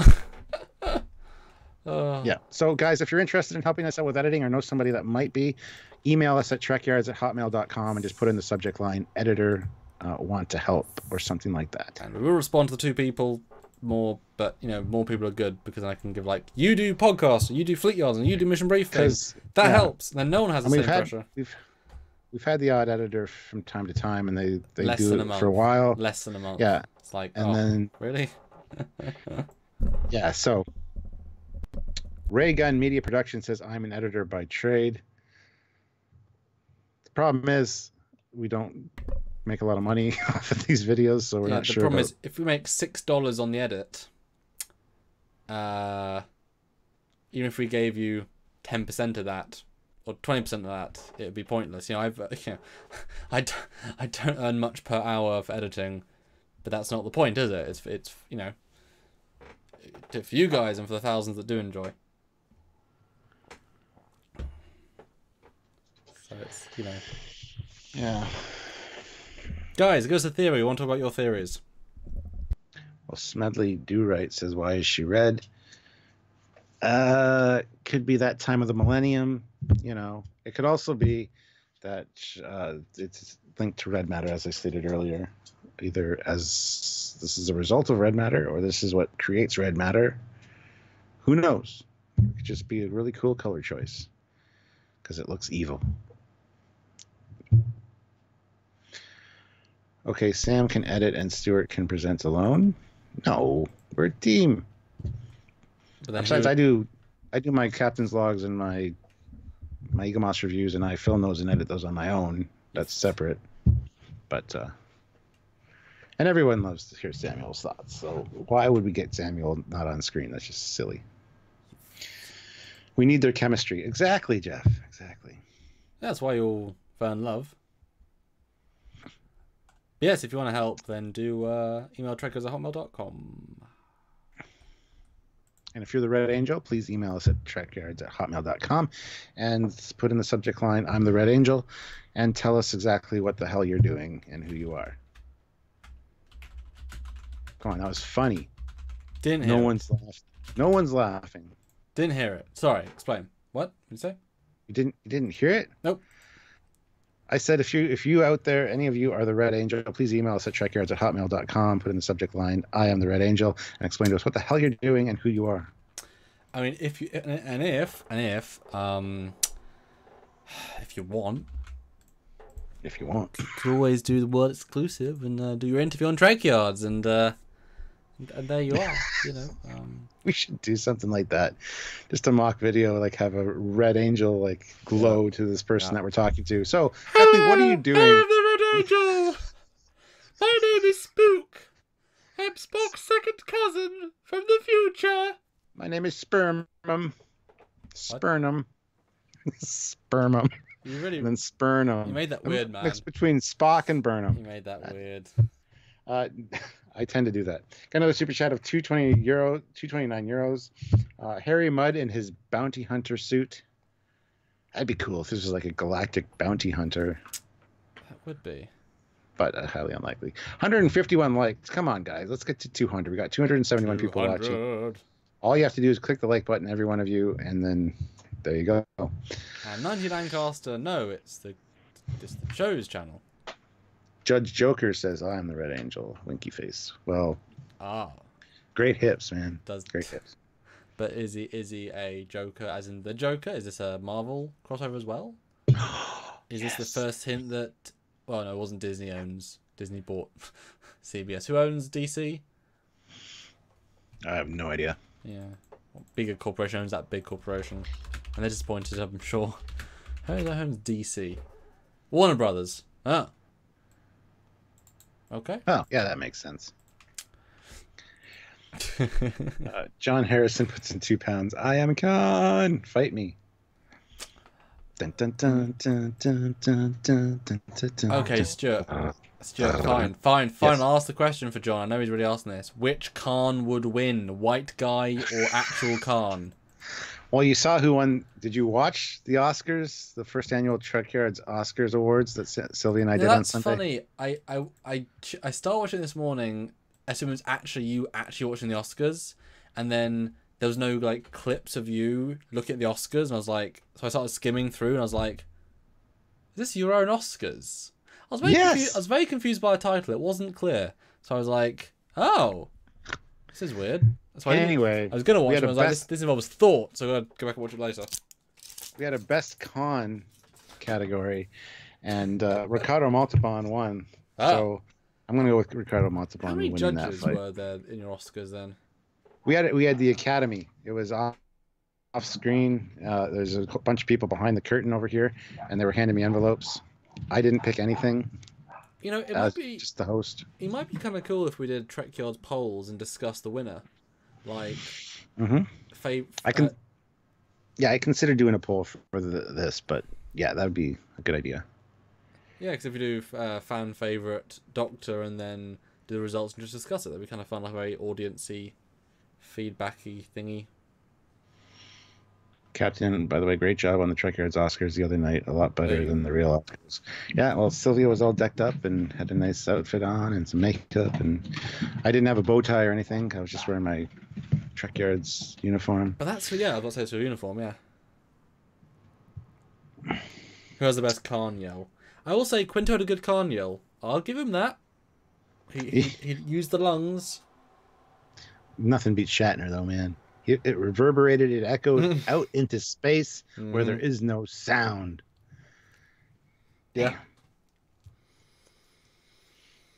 Who's the Red Angel?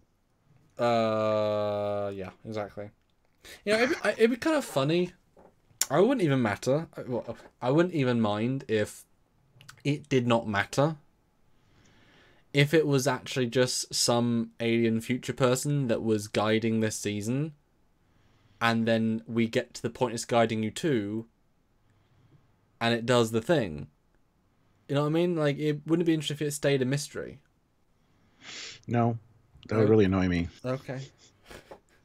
That's kind of what I said earlier. Like, there's no payoff for it. Like, future guy, it's just like, But he's still, but the future guy still you still understood though what he was and who he was, just not the fine details of who he was and what it was. So the same thing. If someone mentions Temporal Cold War and they say you know, I don't know. I felt that would be enough to say it's a Temporal Cold War agent, and then the Temporal Cold War is in Picard show. Like that could be a simple setup of just finishing that arc. Again, we give him credit for finishing canon because that would be a natural thing for the Picard show, to, like deal with Temporal Cold War and like end it or deal with it.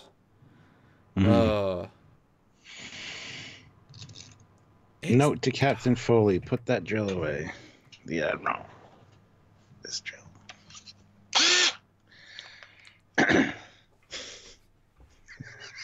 Okay. While I got you guys' attention, I want to bring up something briefly. That I want to do a Samuel's background remaster at some point, because as you can imagine, we've changed quite a lot what we can do in the last 3.5 years, or however long I've had this background. So I want to do a live stream at some point and do a super chat based, you guys pick what ship, and then you get to know you are the one that picked that ship on the background, and then I can like either make the renders on the live stream or just like do this and talk to you guys, and actually we can help like build the environment together. But it'd be super chat based, so it'd be a way of like, because I need to spend an entire day doing it, so it'd be a good way of like funding. You should have like Trekyards above your head Yeah. too. Like, no, I absolutely agree. Because that's the thing, we know how it looks, and just like incredible. And one thing that people are interested in, they're talking about it on one of the posts on Trekyards, that you and I want to do a drinking live at some point, like a few hours, where super chats donate what we'd have, either a shot or like whatever. And people are like, I'll be prepared. I'm ready to pay for that. So it's like, that'd be fun to do, and have every like 10 minutes or so have a different topic maybe to discuss while we're drinking. It'd be like drunk history. Yeah. Or relive a scene from one of the episodes or one of the movies while you're drunk. That'd be hilarious. Yeah. Although it would be a problem, because there's some amazing fans that give like 50, and we've had a couple of hundreds, over the last like 6 months, and be like, oh shit, a shot is $20. It's like, well, that's 6 shots. Oh crap! But that funds the booze we just spent. I don't know. Yeah, we'd have to have rules in place for certain super chats. So. Yes. And Jamal Taylor says, do a blue screen, then rotate each ship render in the background. Now, someone asked this and I replied via email. Doing green screen or blue screen for either of us is thoroughly impractical for 2 distinct reasons. One, neither of us could light it properly, and you definitely wouldn't want to put the effort in every time to build a whole new lighting setup to do that. You just wouldn't have the patience for that, and I don't have enough room in this office to get a proper quality green screen. And then 2, it would then double, if not triple, the render time per episode, which means I couldn't make the episodes as quick, which means you just wouldn't get episodes as much, which means we'd lose out on money. And so for the simple fact of having us in our little boxes look slightly fancier, which no one's going to know, I mean, I hear so many people actually listen, don't watch, you'd get less content, we'd earn less money for very little. It's the least quality increase for most time and hurting show. Like, it's fine if we were together and spent the time doing 10 green screen special episodes. That's fine. It's very different, but it's completely not worth doing. We both need like a huge, like 60-inch screen behind us. That would be quicker. As our background. Yeah. And embarrassingly so. I mean, I've got my LCARS display, my iPad up there, which is cool. There you go. Oh, that's. Although it sort of lights. You look like a peacock. I know. Oh, that's hot. That's hot. There you go. Is this what you wanted? I never knew I wanted it, but yes. Need like 3 of these to like critical set. Oh. I want to make this work. I want to be able to have this, just not think about it for a few seconds, so I can be like, I can be fancy and pretty. So close. So close. I need to zoom in and post, because I'm pretty close to the microphone now.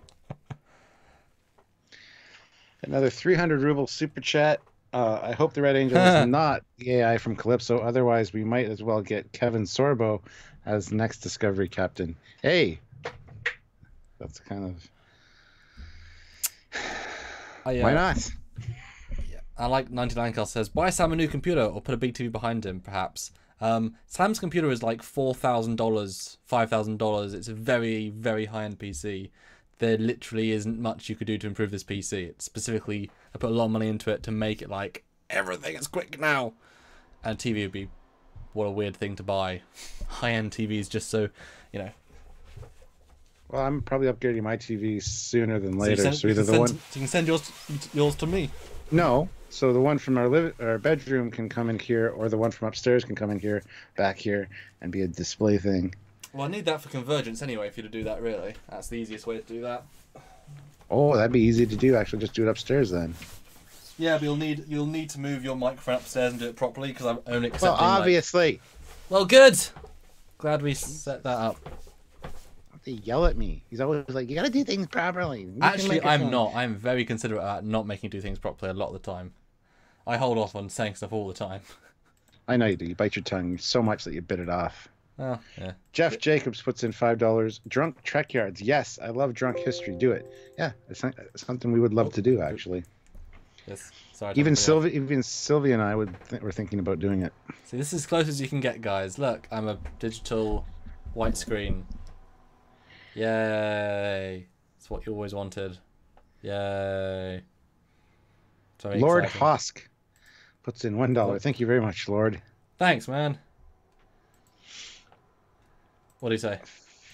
He didn't say anything. Can't put any comment in for $1. Well, thanks so much. Brian McFarlane, Foley's pug is the Red Angel. God, I hope not. If your computer is a week or older, it's already out of... Yeah, absolutely. It really isn't. I'm still the most powerful processor in the world. Computers are a lot like cars and women. No matter how good yours is, someone else always has something better. Don't tell Sylvia I said that. You can just buy Elgato green screen and set up and tear things down like 5 seconds. But Carl, like I said, you'd need the good lighting, which Stuart wouldn't want to do because it'd be like it need to be 4 lights on both of our rooms and the rendering power to do it. Again, it's just it's so many different things. This is not worth it. It's not one or the other specifically. Buy some render farm. Also not as worth it either. I thought about it. Oh, Lord Hosk just got here. First, great content. You're welcome. Second, has anyone suggested just overlaying the actors listed in the episode of the Angel to see who it is? No. No one has thought about that, Slash. Thought it was worth doing. I'm going away for a second. I'm still here, though. Okay. Hi, everyone. Talk to me now. Ha! What do you guys do? You like my white screen of non-Doom? Is it more interesting than all the ships? Because like I said, I'll go back to that for a second. Like I said, I want to do a live stream where you guys join me to help design and do the new background, the remastered background with new renders of a lot more ships, maybe some fan design ships, who knows, and you get to super chat to pick. So if you want to be the guy that picks a voucher, then for those few bucks, and then I get to have that day successfully funded and don't have to. I can pay my rent. That's nice. Nope, don't need great lighting for Elgato. Problem is, I'm actually a professional green screener, sort of. So my green screen standards are slightly higher than average. He's picky. Well, no, I just done it properly, and it would be weird to do it crappily. Yeah, I'm picky of video. Robert Hayes. I can probably play several Crises at the same time, if you really wanted me to. Red Angel, the same as New Computer from the Future. Maybe so. That would be funny. Yes, we lost Stuart. He's doing something weird. What's Crisis? It's a video game. Sam was doing his driving license photo live. Well, I'm just... I know. Is this more entertaining? Is this more interesting? Having a white screen? I mean, I mean, I must look like I've got better lit like this. You would assume. And yes, Stuart is still disappeared. It's the Samuel PC Run Crisis. Yes, 9 Lancaster. Several. With your camera quality, you don't need to be so fussed about the green screen. I mean, But if you don't do it properly, why do it? And these cameras, I mean, these cameras are good. It's not that bad. I mean, they're 4K cameras. We've got high lighting, so they're getting a good... I don't need that much to get even higher bitrate and such. It's not crappy. Check my live streams. I'm back. I'm also picky. Yeah, I was the Green Angel for a second there. How snazzy. Right. Let me have a look. Father always said anything worth doing is worth doing properly. Yes. Sure.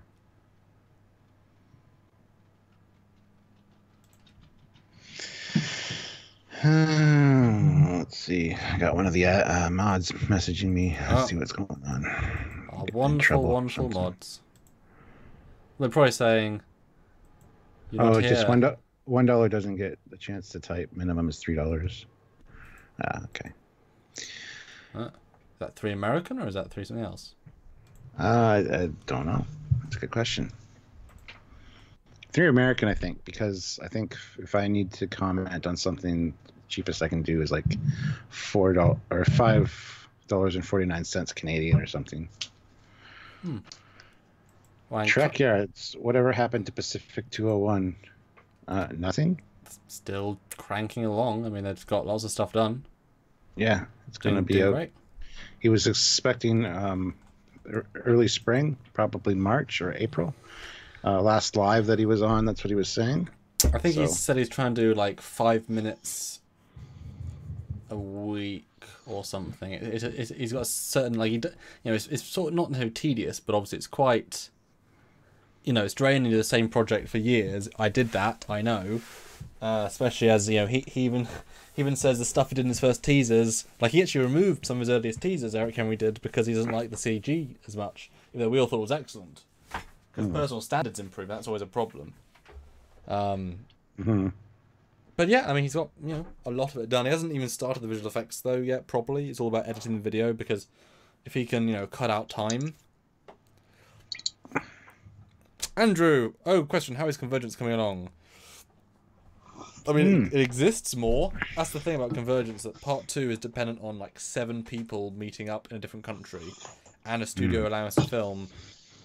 while we have the money, which is the big challenge, 7 people and a studio, it's not exactly... We were kind of lucky that it was so easy last time. So that shoot has to happen doing the perks because they're all signed. So that's a delay. But I'm still getting the background plates finalized, or at least finalized enough. I've got all... The great thing about Convergence is that everything was pre-production planned. Temporally, we kept improving as stuff advanced. I mean, I started in 2013. Stuff's changed a lot since then. I've had 4 computers since then.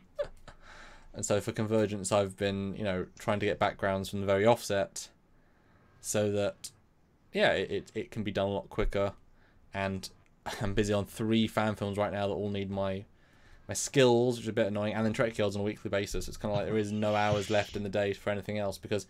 That's why an editor would be helpful. Yeah, exactly.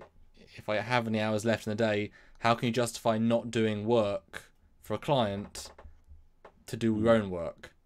You know what I mean? It's like, how can you... It's a problem with having so many different jobs. I've got to have so many different jobs. So, just to pay the bills. Because Trekyards doesn't pay as much as it should do. And you got to keep in mind, too, if you want to be an editor, you get to see the raw, uncut footage. Yes. You get to see the bloopers. If you want to throw together blooper reels, we'll talk about that as well. Well, and you'll get the highest quality RAWs. I mean, you'll get the screen caps and stuff that you just won't... you won't get any of the other ways, because it's always compressed in some form. So, if you know an editor or are an editor, and please email us at trekyards@hotmail.com. Just put editor, want to help in the comment or in the subject line. And it's one of those things that there's so many things we would want to do, but just keeping the status quo is so difficult. If we get an editor that can take over 2, 3, if not 4 of the potential shows, then I would love to go back into the oldest files and find the bloopers from each episode. There's a lot. We filmed one today, and there's a few bloopers. Yep, starting with the cringiest as early, and then go from the start, and maybe do like monthly Patreon only gag reels which would take some time to edit, but not like a billion years, and help us with Patreon would be amazing. It'd be something truly unique. I think people would like to see, especially since like this stuff's 4 years old. Never, I mean, we've never seen it. Really, we lived it. I edited it. It'd be funny to go back and see. Yeah. We barely remember the first take, the first actual edited take, let alone the stuff between the takes. Yeah. I mean, that would be embarrassing, especially, oh God, like the times when something goes wrong, our video shuts off or something, one of us, and we're still talking, and we just like completely go off script, because we kind of like have our two sort of informals, with the informal of blooper, okay, fine, I'm going to try and get back into it, and then something just awfully goes wrong, like you cut out, and then just like, Samuel, my video cut out, Samuel, you're going to hear this in the edit, Samuel. Oh, I'm back. I like bugging them when, yeah. And then you don't do it much. We don't do many guests anymore. But I've loved your little messages to me, like Samuel. I know he's talking a lot, but keep it all in. It's so good. Yeah, yeah. And I'm just talking. Good God, we gotta get. I'm sorry for bugging you, Samuel, but I just want to bug you while you're editing. Yeah, I do shit like that. I really have to shit right now. We're trying to shit the last 10 minutes. But I'm staying here because it's a good episode. But I have to shit my pants so bad. It's like I'm sitting on a small puppy. It's just so bad. It's like there's a chest burster waiting to cut my ass. Anyway, stuff like that. I mean, if we get a good editor, we would love to release the bloopers. I would like to personally see the old bloopers. Me too. Any bloopers, because bloopers are the best part. And there's literally hundreds of episodes. Literally hundreds. What exactly is Patreon, says Dan23? Well, Patreon is a monthly subscription service, basically. Just a way to help out you, YouTuber you follow on a monthly basis. There's a link in the description below to Patreon. Send it now. Click that. Yeah, click that, and you can donate like $5 a month, $10 a month, just to help out YouTubers. And we need to get some exclusive Patreon exclusive perks to make it at different levels or whatever, so that people want to donate. And we know that, but we put so much time into the amount of free shows that doing bonus shows is like, well, how much more time can we get? I can't give any more time. Again, if we had an editor, we could put more effort into Patreon exclusives and things like that.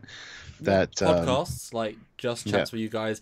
If it's only Patreon, if we don't care about ad revenue, which is what we care, has to be a consideration, then we can do like unfortunately, we can do literally episode reviews and actually just play the episode, have us in a corner, and just release it as a video. It doesn't need to earn any money because you guys are supporting it. And how cool that'd be to sit down and watch an episode and just do it live, like no editing, no pause and go back, no scene by scene, just like watch it and discuss. Mike P says, Captain Foley and Commander Iconians, why have you not spoken about the black goo that raised from anything you touched in the mycelial network? We did. I remember we did. I mean, it was part of the weird flow, Yeah. Another 300 ruble super chat to Commander. Hello. Do you know what tools and file formats are generally used for fan-made ship 3D models? Oh God, that's a long question. That's a long answer, Stuart. You never answer in long form.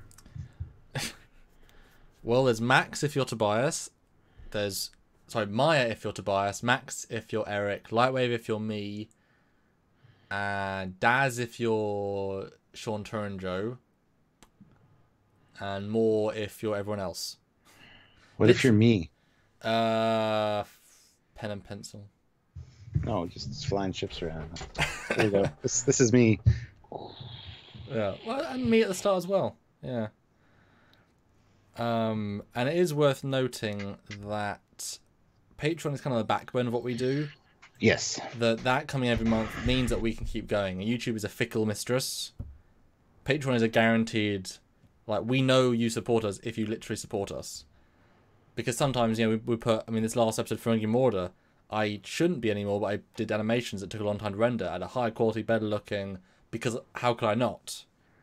And I might get like 50 cents an hour out of that. Once, we get the ad revenue split in half, me and Stuart, it's like, oh, but I did it for you guys. So the Patreon is what lets us think we can do that, really.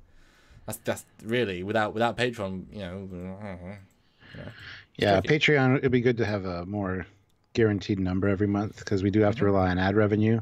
So, like he was saying, we need to make sure everything's copyright friendly and we have to monetize, and it's really a pain in the ass. Have to do more videos that we don't necessarily want to do as much. Like we could do all of our reviews. We could go back and look at, if 800 of you on Patreon want to see us do Galaxy Quest, Quantum Leap episode reviews. It's like, okay. You know what I mean? You guys are our bosses then, because it's a guaranteed income in a good way. Yeah. And Brian says, "Hi, Captain Commander. Does the editor need Adobe Premiere, or can he or she use Vegas, etc.?" So I specifically say use Adobe Premiere, and I specifically say use Adobe Premiere CS6. I can possibly help with a copy of that if need be. Although if you've used any post version of Premiere, you know how to use early versions of Premiere, because I would like all the save files. Because then otherwise stuff gets locked out, and then I can never go back and tweak, change. It's not archived, it's just there and gone, whatever. And so it needs to all be backwards compatible, it needs to all be openable by me, it needs to all come back to me. That's why I'm gonna I format all my episode folders in a certain way, so much so that when I send them off to you, all you have to do is send me back basically if you haven't got a fast PC, I can render them. I don't care if I have to render them myself. I can find the time, to that. I should be getting a scene file back, save file, and I can just open that, boom, the project loads, or render it yourself. I mean, either way. Yeah. So there you go. Samuel. Yes. Tomorrow's live. Should we talk about temporal anomaly? Is that something we could talk about? Yeah. Would you guys turn up for temporal anomaly? Because we'd like at least 250 people again. Yeah, could do. Wednesday. That'd be nice. Be fun too. So many cool things to talk about. And I can probably show some cool images, stuff from early in the years and some early versions. Yeah, sure. I mean, I don't know if that's. I'm sure I'll probably get like 3 words in the whole time, but that's okay. Well, no, you're there to. You're learning stuff. Yeah. To ask me questions and talk to me and ask me stuff and I talk to you all the time. I don't want to talk to you on live. But we haven't had many conversations about temporal anomaly, to be fair. But thanks, Ghost Keep Gaming, and thank you so much, Andrew Kingle. But yeah, I mean, I don't want to say like 100 people only, because otherwise it's just me talking to an empty room. Like, I really would love, because it's like, it's weird. I don't want to be the center of attention most of the time. This is a discussion where I'm providing, no, seriously, where I'm providing my thoughts, but I'm really just talking to you. You know what I mean? That's been the great thing about this. It's just really to you. I hate doing panels. I hate doing, like, the pressure of it. I hate it so much. But it's nice to be able to talk to someone you've achieved and actually have focus on you and that project, so I can just talk about the project exclusively. I don't get that much. So it'd be nice to have, like, 200 people to actually, like, ask all the questions I really would like to answer and stuff. So that'd be great. It'd be fun. Yeah, I have a question for you. Is the Red Angel in Temporal Anomaly? Should have been. You dropped the ball on that one, Samuel. Well, I re-released an update that Temporal Anomaly, The Revenge of the Red Angel. That's the Red Angel edition. Although, ironically, with one simple change, there could be a Red Angel in it.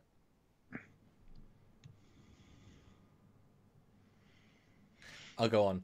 It's literally at the start. Just have the Red Angel pull them out of warp at the start. Because currently they're just pulled out of warp by the anomaly. Have it be the Red Angel force them out of warp to the anomaly. There you go. Sweet. Somebody, Zarkon D. Grissom said, what object format does Lightwave use? Is it OBJ? OBJ is fine. It's not great, but it's fine. Lightwave brings in 3DSs, OBJs, LWOs, which is Lightwave, and FBXs, but FBX is always a good thing because FBX, which is a more like general format, holds on to more information. An OBJ is a great format for big files, I've experienced, but you lose a lot of the individual data. So while you get to the geometry, you have a lot more work working on the geometry to get it back up to a usable form. If it's in FBX, it might keep the different surfaces, it might keep different layers, and I personally have not got the time, energy, or necessarily skills to break up a model into all of its parts. Whereas if you just dub FBX instead, it'd be a lot better. Yes. Bill Buckley, we're covering other fan series. Stuart, have we covered any Trek fan films? Have we ever done that? Fan films? Fan series, yeah. Have we ever talked Yes. any fan filmmakers? Yes, we've talked about a few. Yeah. Had lots. I mean, we've had a lot of them on. We've actually been we had a great set, and we've got more planned for Roman and War. I won't spoil one that I'm planning. I've been slowly working the background of. I want to bring Nick on from Trekyards more. I want to bring Robin on. I've got stuff from their shows. I'm excited to look at them. I actually took the Blue Star, which is the ship from Dark Armada, and I remastered the model because it wasn't from. I resurfaced lots of it because it was just poor. I mean, it was made like 9 years ago, and I have access to some real settings, so I was able to like look at what worked. And like the RCS thrusters, they're not bright yellow; they're this exact color. So I just took I just color matched it with Voyager ones, and then boom, it just feels right. You know what I mean? Same with the phaser strips. Just it should be this color. Okay, now they are. Same with the skateboard hatches. Subtle things can make a huge difference. Fan films like Star Wreck. Star Wreck is awesome. I was watching Star Wreck way long ago. Yes. I haven't seen really a way through those. I haven't seen a way through though. Oh, I have. They're really good. Is I really like the ship scenes though. That's what I watched that for. Yeah, the fact they could do them at the time is just bonkers. Yeah. Because that's old. That's surprisingly old. And Brian, I agree with you. He says Captain needs to have more cameos in fan films. I've been trying to get you in another one. I want you in that. I want you in that one for sure. Yeah. Yeah.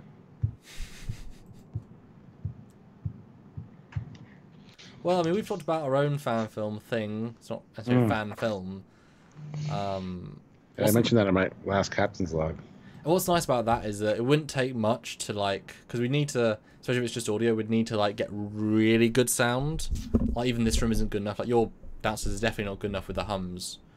But just like you've got certain rooms that are better. Even if you have to like literally like put bed sheets on the walls, it does make a big difference. And just like record really good sound, and we could just sound absolutely pro. But I mean, we've talked about this before. But I'd love to go visit Stuart just because. For a week. That'd be nice, man. But funding it is always, we don't have the plane ticket amount in our bank account, our joint account. Speaking of, yes, we are likely doing an Indiegogo campaign soon. So stay tuned. Stay tuned. That's all we're gonna say. Something exciting. Yeah, lots of very, very cool things. Literally a year in the making. Oh. Yeah, and Bill Barkley says, but make Foley the captain in it. Or a captain. I should be a captain. It's funny if you're not, though. Once I should be Captain Foley. Once I should be Captain Foley, even just a cameo. Well, that's our one, isn't it? That's the thing. Make you never a captain or even Starfleet, anything else. But only be you in our thing.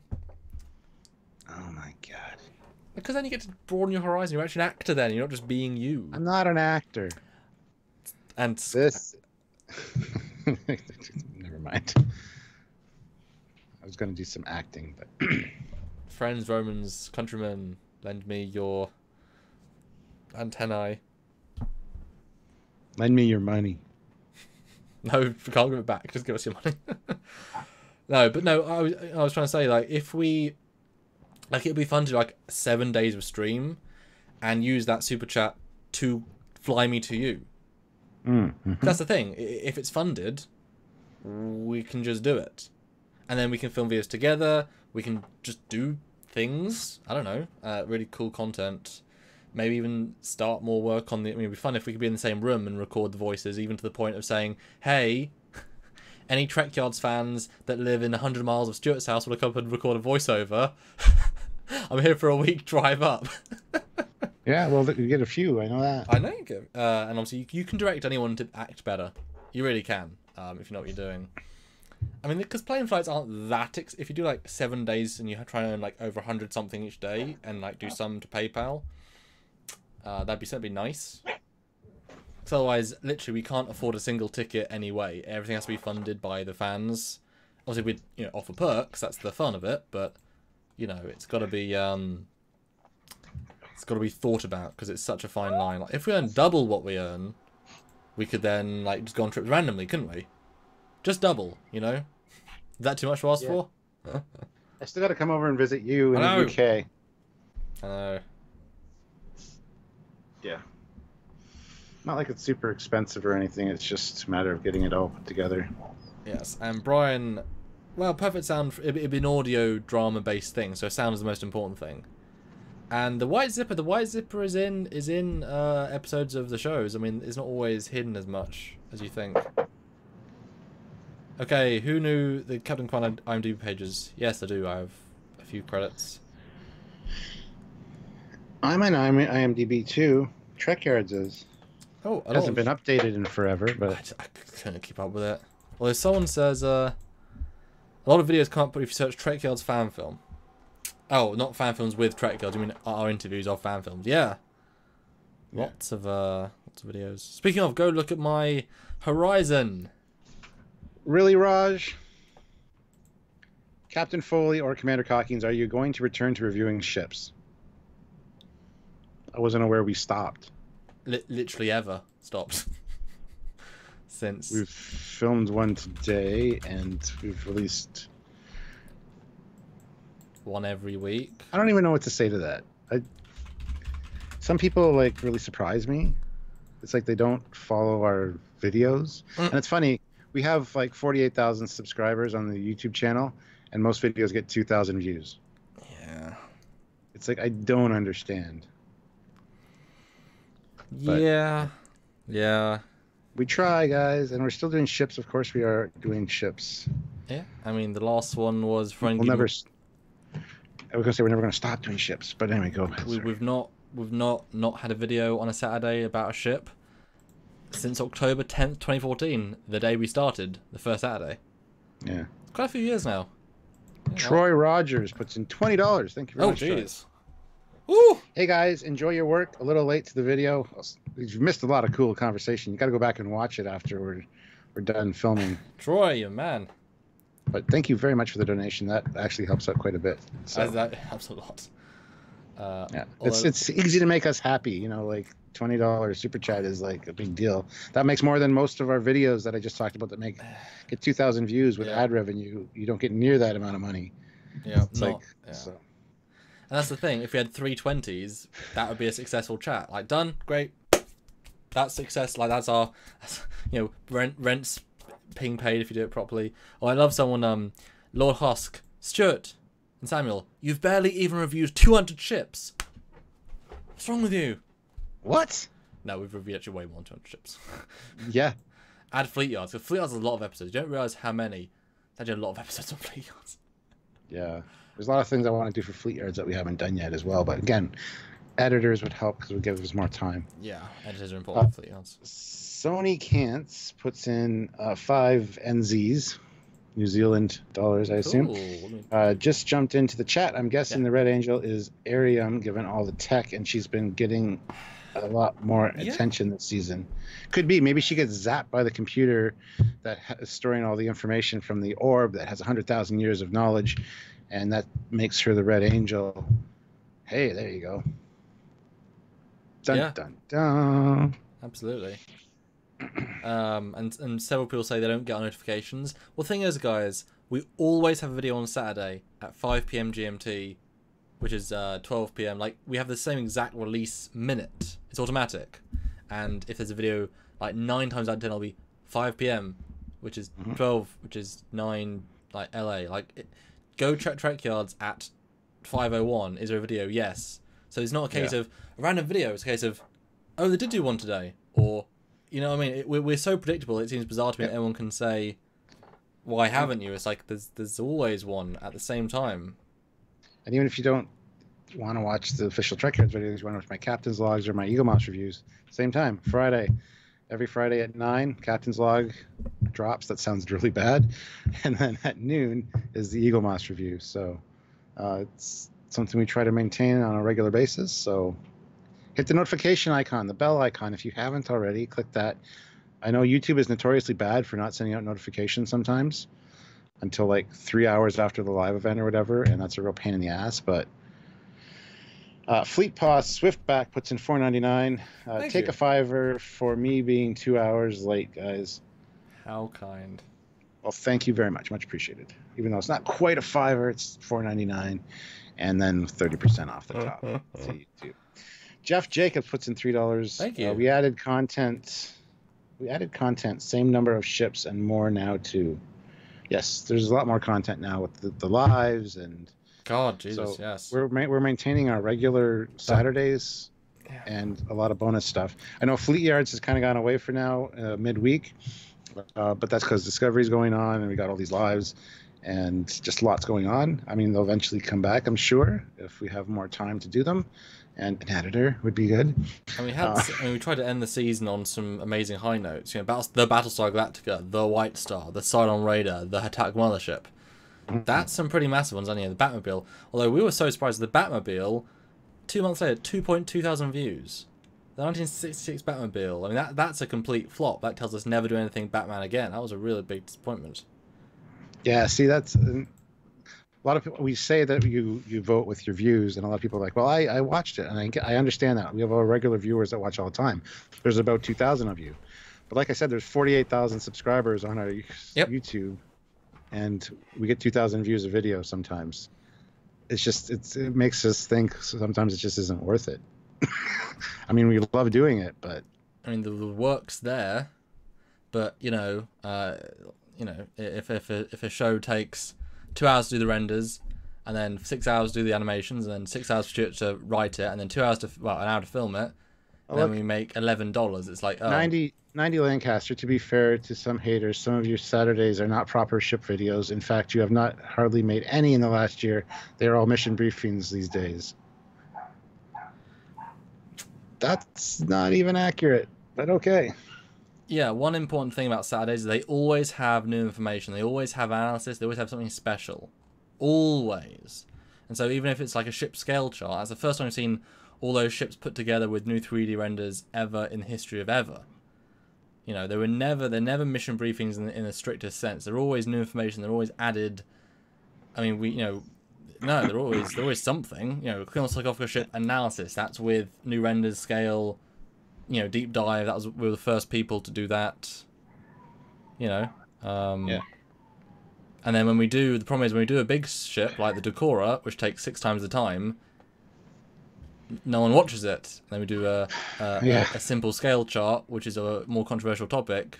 Everyone watches it, and it's like, so... And Bill Barkley, have you covered the Batfleck Batmobile? No, but if you want to find out if we've covered anything, go to the YouTube search engine, type in Trekyards, and then the ship or the car or whatever, and it'll tell you if we've done it. It's a pretty easy way to find out. So if it's not on there, chances are we haven't. But yeah. People ask me all the time, have you done this ship? And I'm like, yep, just go search it. 90 Lancaster says, no, it's all filler mostly. Well, we disagree. And Raj says, what about interviews? We've done a lot of interviews, but they got even less views, which confused us even more. Here's Tim Russ. Here's 1,000 views. Like, oh, okay. But they're there. We've got a huge back catalogue. If you search Trekkers interview, obviously, interviews with the designers. A lot of cool stuff. Mm-hmm. That's kind of... They're actually filmed with Rick Sternbach today again. We did.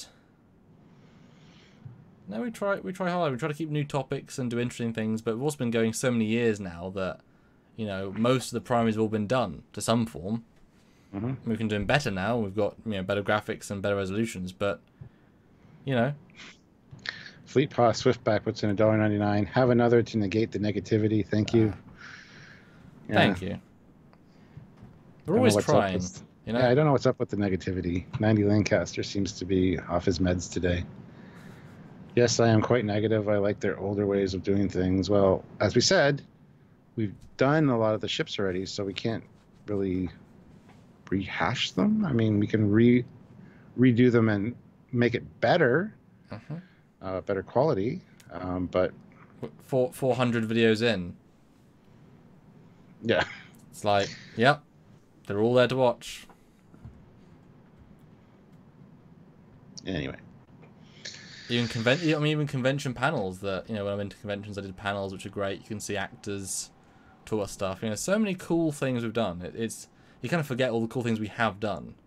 Yeah, You know, exactly. I mean, you Well, said, I'm going back and re-uploading my captain's logs to my Captain Foley personal channel, and I'm mhm. seeing all the old cool stuff we did, and I'm like, ooh, I want to share that or whatever, because it's kind of got lost now, because it's Well, once you search for it, you're not going to find it. and that's a disappointing thing. I mean, a lot of these old videos aren't getting views, even though they're some of our best videos. I mean, you know, 2 years ago, Trekyards episode 161, M5 multi-front computer. That's a great script. You know. Yeah. Yeah. Anyway, we're going to keep doing what we do, and if you don't want to watch it, then by all means don't watch it. If you want to watch it, please come back and help, enjoy it. That's all we can ask for. We certainly try. And that's always the thing for Saturdays, we never don't try. You know, we always try and do something cool, special, different. Mm-hmm. You know. But it's weird, like Prometheus, one of my favourite specials, part 1, 31k in 2.5 years. Part 2, 11k, part 3, 10k. It's like, that's a really amazing 3-parter of information. 10k, really, in 2 years. Really? Really? And they're fully filled with full facts and full renders, and it's like, really? Does that sound right? Greg Ken says Expanse ships. Well, yes, we will get to those in Trekyards. I'm going to start watching the Expanse soon, to be honest. I just finished Man in the High Castle, and I'm watching Buck Rogers now. Once that's done, then I'm going to probably start the Expanse, to be fair. So nice. Yeah, it's amazing. We've done so many Trekyards. It's amazing how they vary hugely. Some that we think are going to explode, some that just don't. Like, some that we don't really expect to do very well do really well. And we're like, oh, cool. And then we go, oh, cool. Well, they like that, they'll like this, and then it gets no views, and we're like, well, I don't understand. It's very confusing. It is. But we're always proud of what we do. That's, I think, one of the key things. Like, the stuff we produce, we're proud of. You know, especially since I have to do the second coat of paint when it comes to editing. You know, making sure we hit that 200 likes. Yeah. Sony Cants puts in New Zealand dollars. New Zealand. Damn keyboard warriors. Just listen to positive. Stuart, love seeing your Franklin Mint phaser today. Yeah, those are old reviews that I'm uploading from the Trekyards page to the Captain Foley personal channel. I uploaded like 6 of them today. There was the Franklin Mint Enterprise, the Franklin Mint D7, a whole bunch of Franklin Mint reviews. I only shared the phaser. Didn't want to share too many, but if you guys want to go watch them, by all means go to the Captain Foley personal channel and check them out, because there's new stuff being uploaded all the time there to catch up. And it's good because I upload the old stuff like from three years ago, and it gets a whole bunch of new views, and people are like, "Oh, this is awesome!" It's like, yeah, it's been there for 3 years and you haven't seen it yet. That's a shame. So.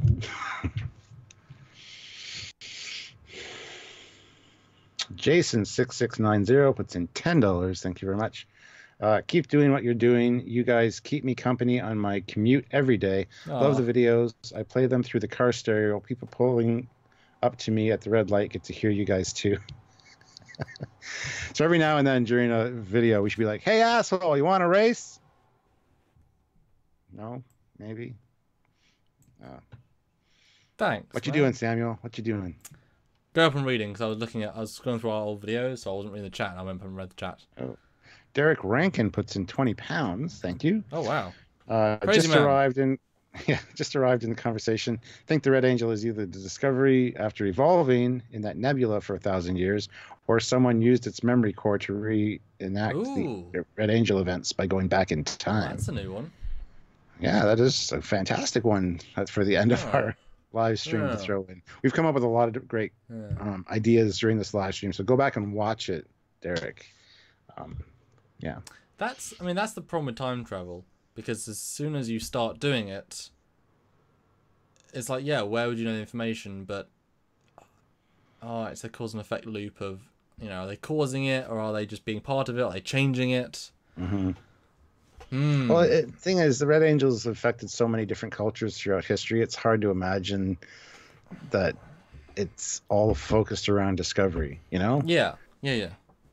So that's kind of arrogant to assume that. Well, also, if you recall from one of the trailers, they said they could destroy the entire galaxy. Like there was, and we kind of said, and well, I think more other people said, Star Trek is very rarely about galactically destroying circumstances. That's more a movie thing, you know, the end of the universe. Whereas Trek's normally, there's one dude who's hurt, let's go save him. Two-parter. You know, that's more what Trek does. And so it's interesting that, you know, they haven't yet got to that. I think it's Spock. It's either Spock or Tyler Vok, that rhymes, that says to go and eat at the wok. And I haven't got a third one. Or rhymes with Tyler Vok and Wok and Spock. They go and be jocks as they talk to Tumlock. There you go. It's the end of my rhyming. Yeah. I got there in the end. Yeah. Mr. Beardo puts in £5. What are your thoughts on the Q Continuum showing up in the Star Trek Discovery or the new announced Star Trek series? Ooh. I don't have a problem with the Q showing up in the Picard series, because that'd be apropos, really, to have him show up. I really don't want them being pulled into Discovery, to be fair. Again, it's like an Enterprise pulling the Borg in. Was it really necessary? But, I mean, they can... That's the good thing about them, is they can show up pretty much anywhere, anytime. So, I just don't know if I'd want that, personally. Picard series and Lower Decks and stuff, yeah, fine. But not Discovery. Yeah, Q's tricky, because it, again, opens up... Because Q does know what's happening right now. He's not interfering. He could stop it. Lad. You know, he was always a trickster. Basically, he's a Loki. He's a trickster god that does his own thing. So it's tricky to.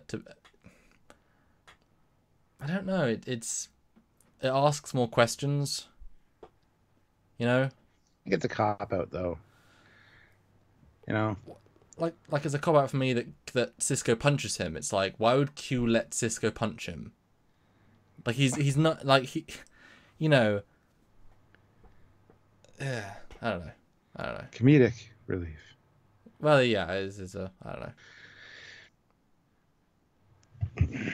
Well, no. See, Lord Haas says, but what if Delancey shows up again? He will be older, and the Q are supposed to be immortal. Yeah, but he would show up and be like, I look older now because you look a lot older, John Luke. I don't want you to feel, you know, like time's getting away from you.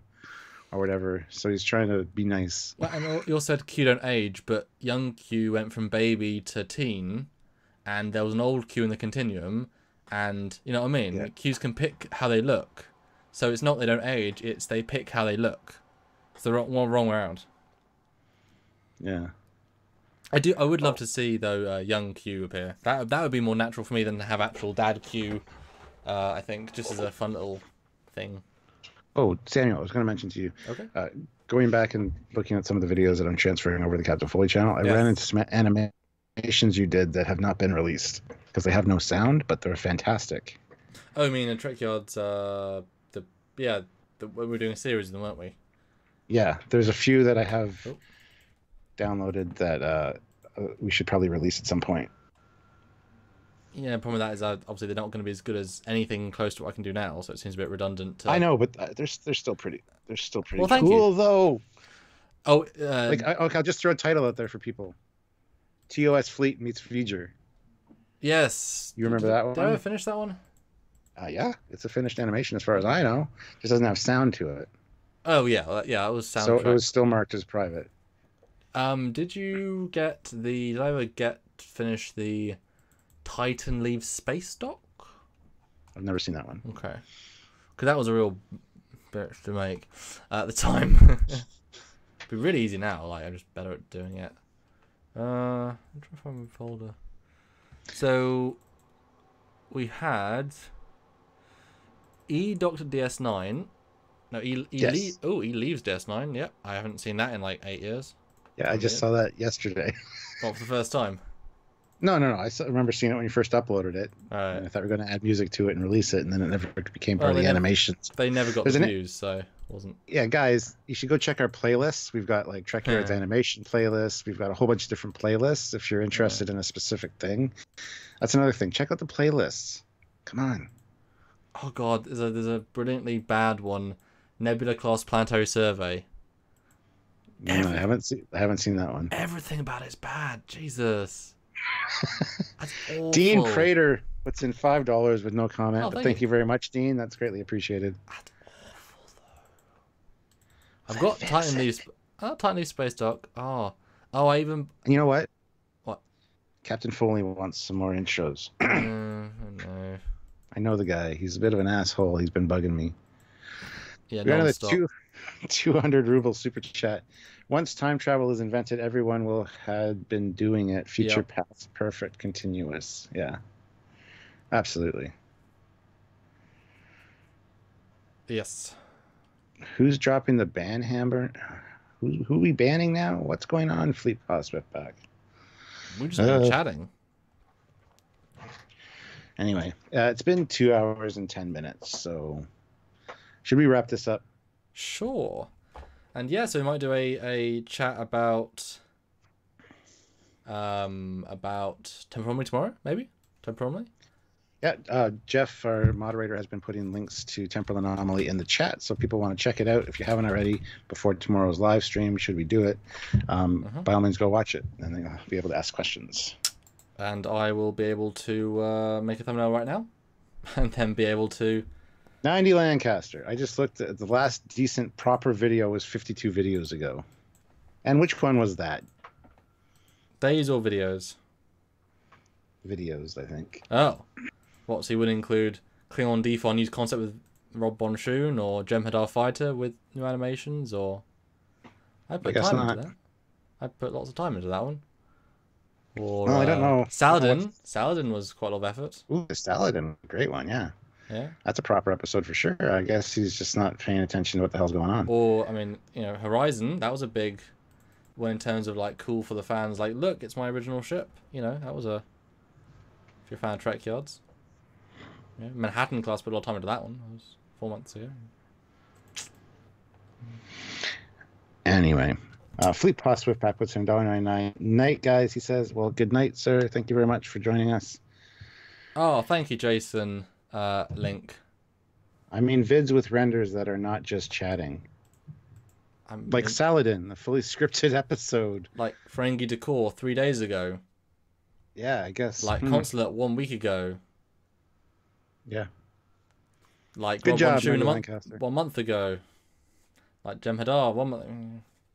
I don't know. He might just be trolling at this point. You never know. You never know. Well. Cool. Thanks, everyone. Watch the before and after VFX short for Temporal people. Yes, but I can obviously like bring up videos and be like, look, this is embarrassing / cool / embarrassing / cool. Yeah, I might have to send you, Stuart, maybe like an old version of Temporal Anomaly, so you can then like have a contextual. Oh, that's so embarrassing. Well, I saw the older one. Oh yeah, we watched it in LA, didn't we? Oh. He's just trolling you guys, says Herbsta Magnus. Well, and Brian says, Saladin. Maybe we should make that one again in 4K just for the sake of it, because everyone's always called about it. It's like Saladin now in 4K. Why? Because 4K. We need to do one at some point where we're sitting on the bridge of a ship, talking about it in uniform, and as we're talking, the camera zooms out past the hull that we're talking about. You know, zooms in on the deflector, comes back to the bridge. You move to the science station, pull up a screen that has the information on it. That's what we need to do. Yeah, I mean that's all. You know, being together. Decora was a remake, yes, with a lot of new footage, and not word for word remake. I mean, man, you're so picky. It's 100% new visual and 1080p with better presentation, and people didn't see the first one, so it's completely new. And if you know, in that sense. Lindsay Clear puts in 20 New Zealand dollars. Thank you. No comment though, but thank you, much appreciated. What is this salad? Oh, I thought it was making a salad joke. Christ, I still yet to watch Temporal. Go, Bill, go! Because it'll be probably tomorrow. I watched both parts of Temporal. Yes, there are 2 full parts. Some people didn't realise there's 2 parts, but I would assume that the common sense would be check. Let me just put the link myself. That's like the two-part episodes of Trekyards, It really where is. saucer separation gets like part 1 gets 43,000 views, part 2 gets 20,000 views. It's like part 2 had some of the best information in it, but people didn't go back and watch part 2.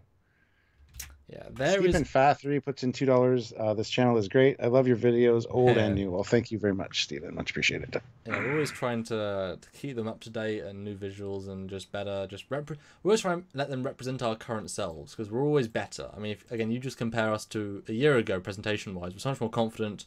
I've bought more lights. This is much clearer. The 4K webcams. I mean, we're always improving stuff. And then Skype improved to allow for high resolution capture. I mean, it's always something. And yes, I put part 1. Perfect Through Fan Films says the part 1 for Temporal Anomaly, and here is part 2 for Temporal Anomaly. So do go watch and tune back in tomorrow for a discussion. But it'll be heavily spoiler filled, I'm sure, because otherwise it's a bit redundant. And Robert Hayes says, to be fair, people just assume that part 2 would be out later. Well, yeah, but I mean, if you love the thing that much, I would assume just check quickly as part 2. Well, at the end of the video, you should do the end annotations thing on the YouTube, and put the video in. Oh, I so did. They can click it. Oh, did you? Well, kind of. Ghost Keep Gaming. I wish Temporal Anomaly was longer, or you should have continued it with the cliffhanger you ended on. Go watch part 2. I think you didn't watch part 2. The cliffhanger is concluded in part 2. Which came out at the same time. Yep, it was about 4 minutes later, because sometimes YouTube says, well, you released part 1, but I'm going to put part 1 released first, and now it messed up the... So I waited 5 minutes. Yes, but do go watch. Okay, so we'll see you guys tomorrow. It's been derailed so far. The Red Angel. We had a lot of great theories. Go watch the beginning of it, and good conversation. An hour and 20 on focus and doing awesome things. All right, guys. Talk to you tomorrow. Bye, everyone. Bye guys.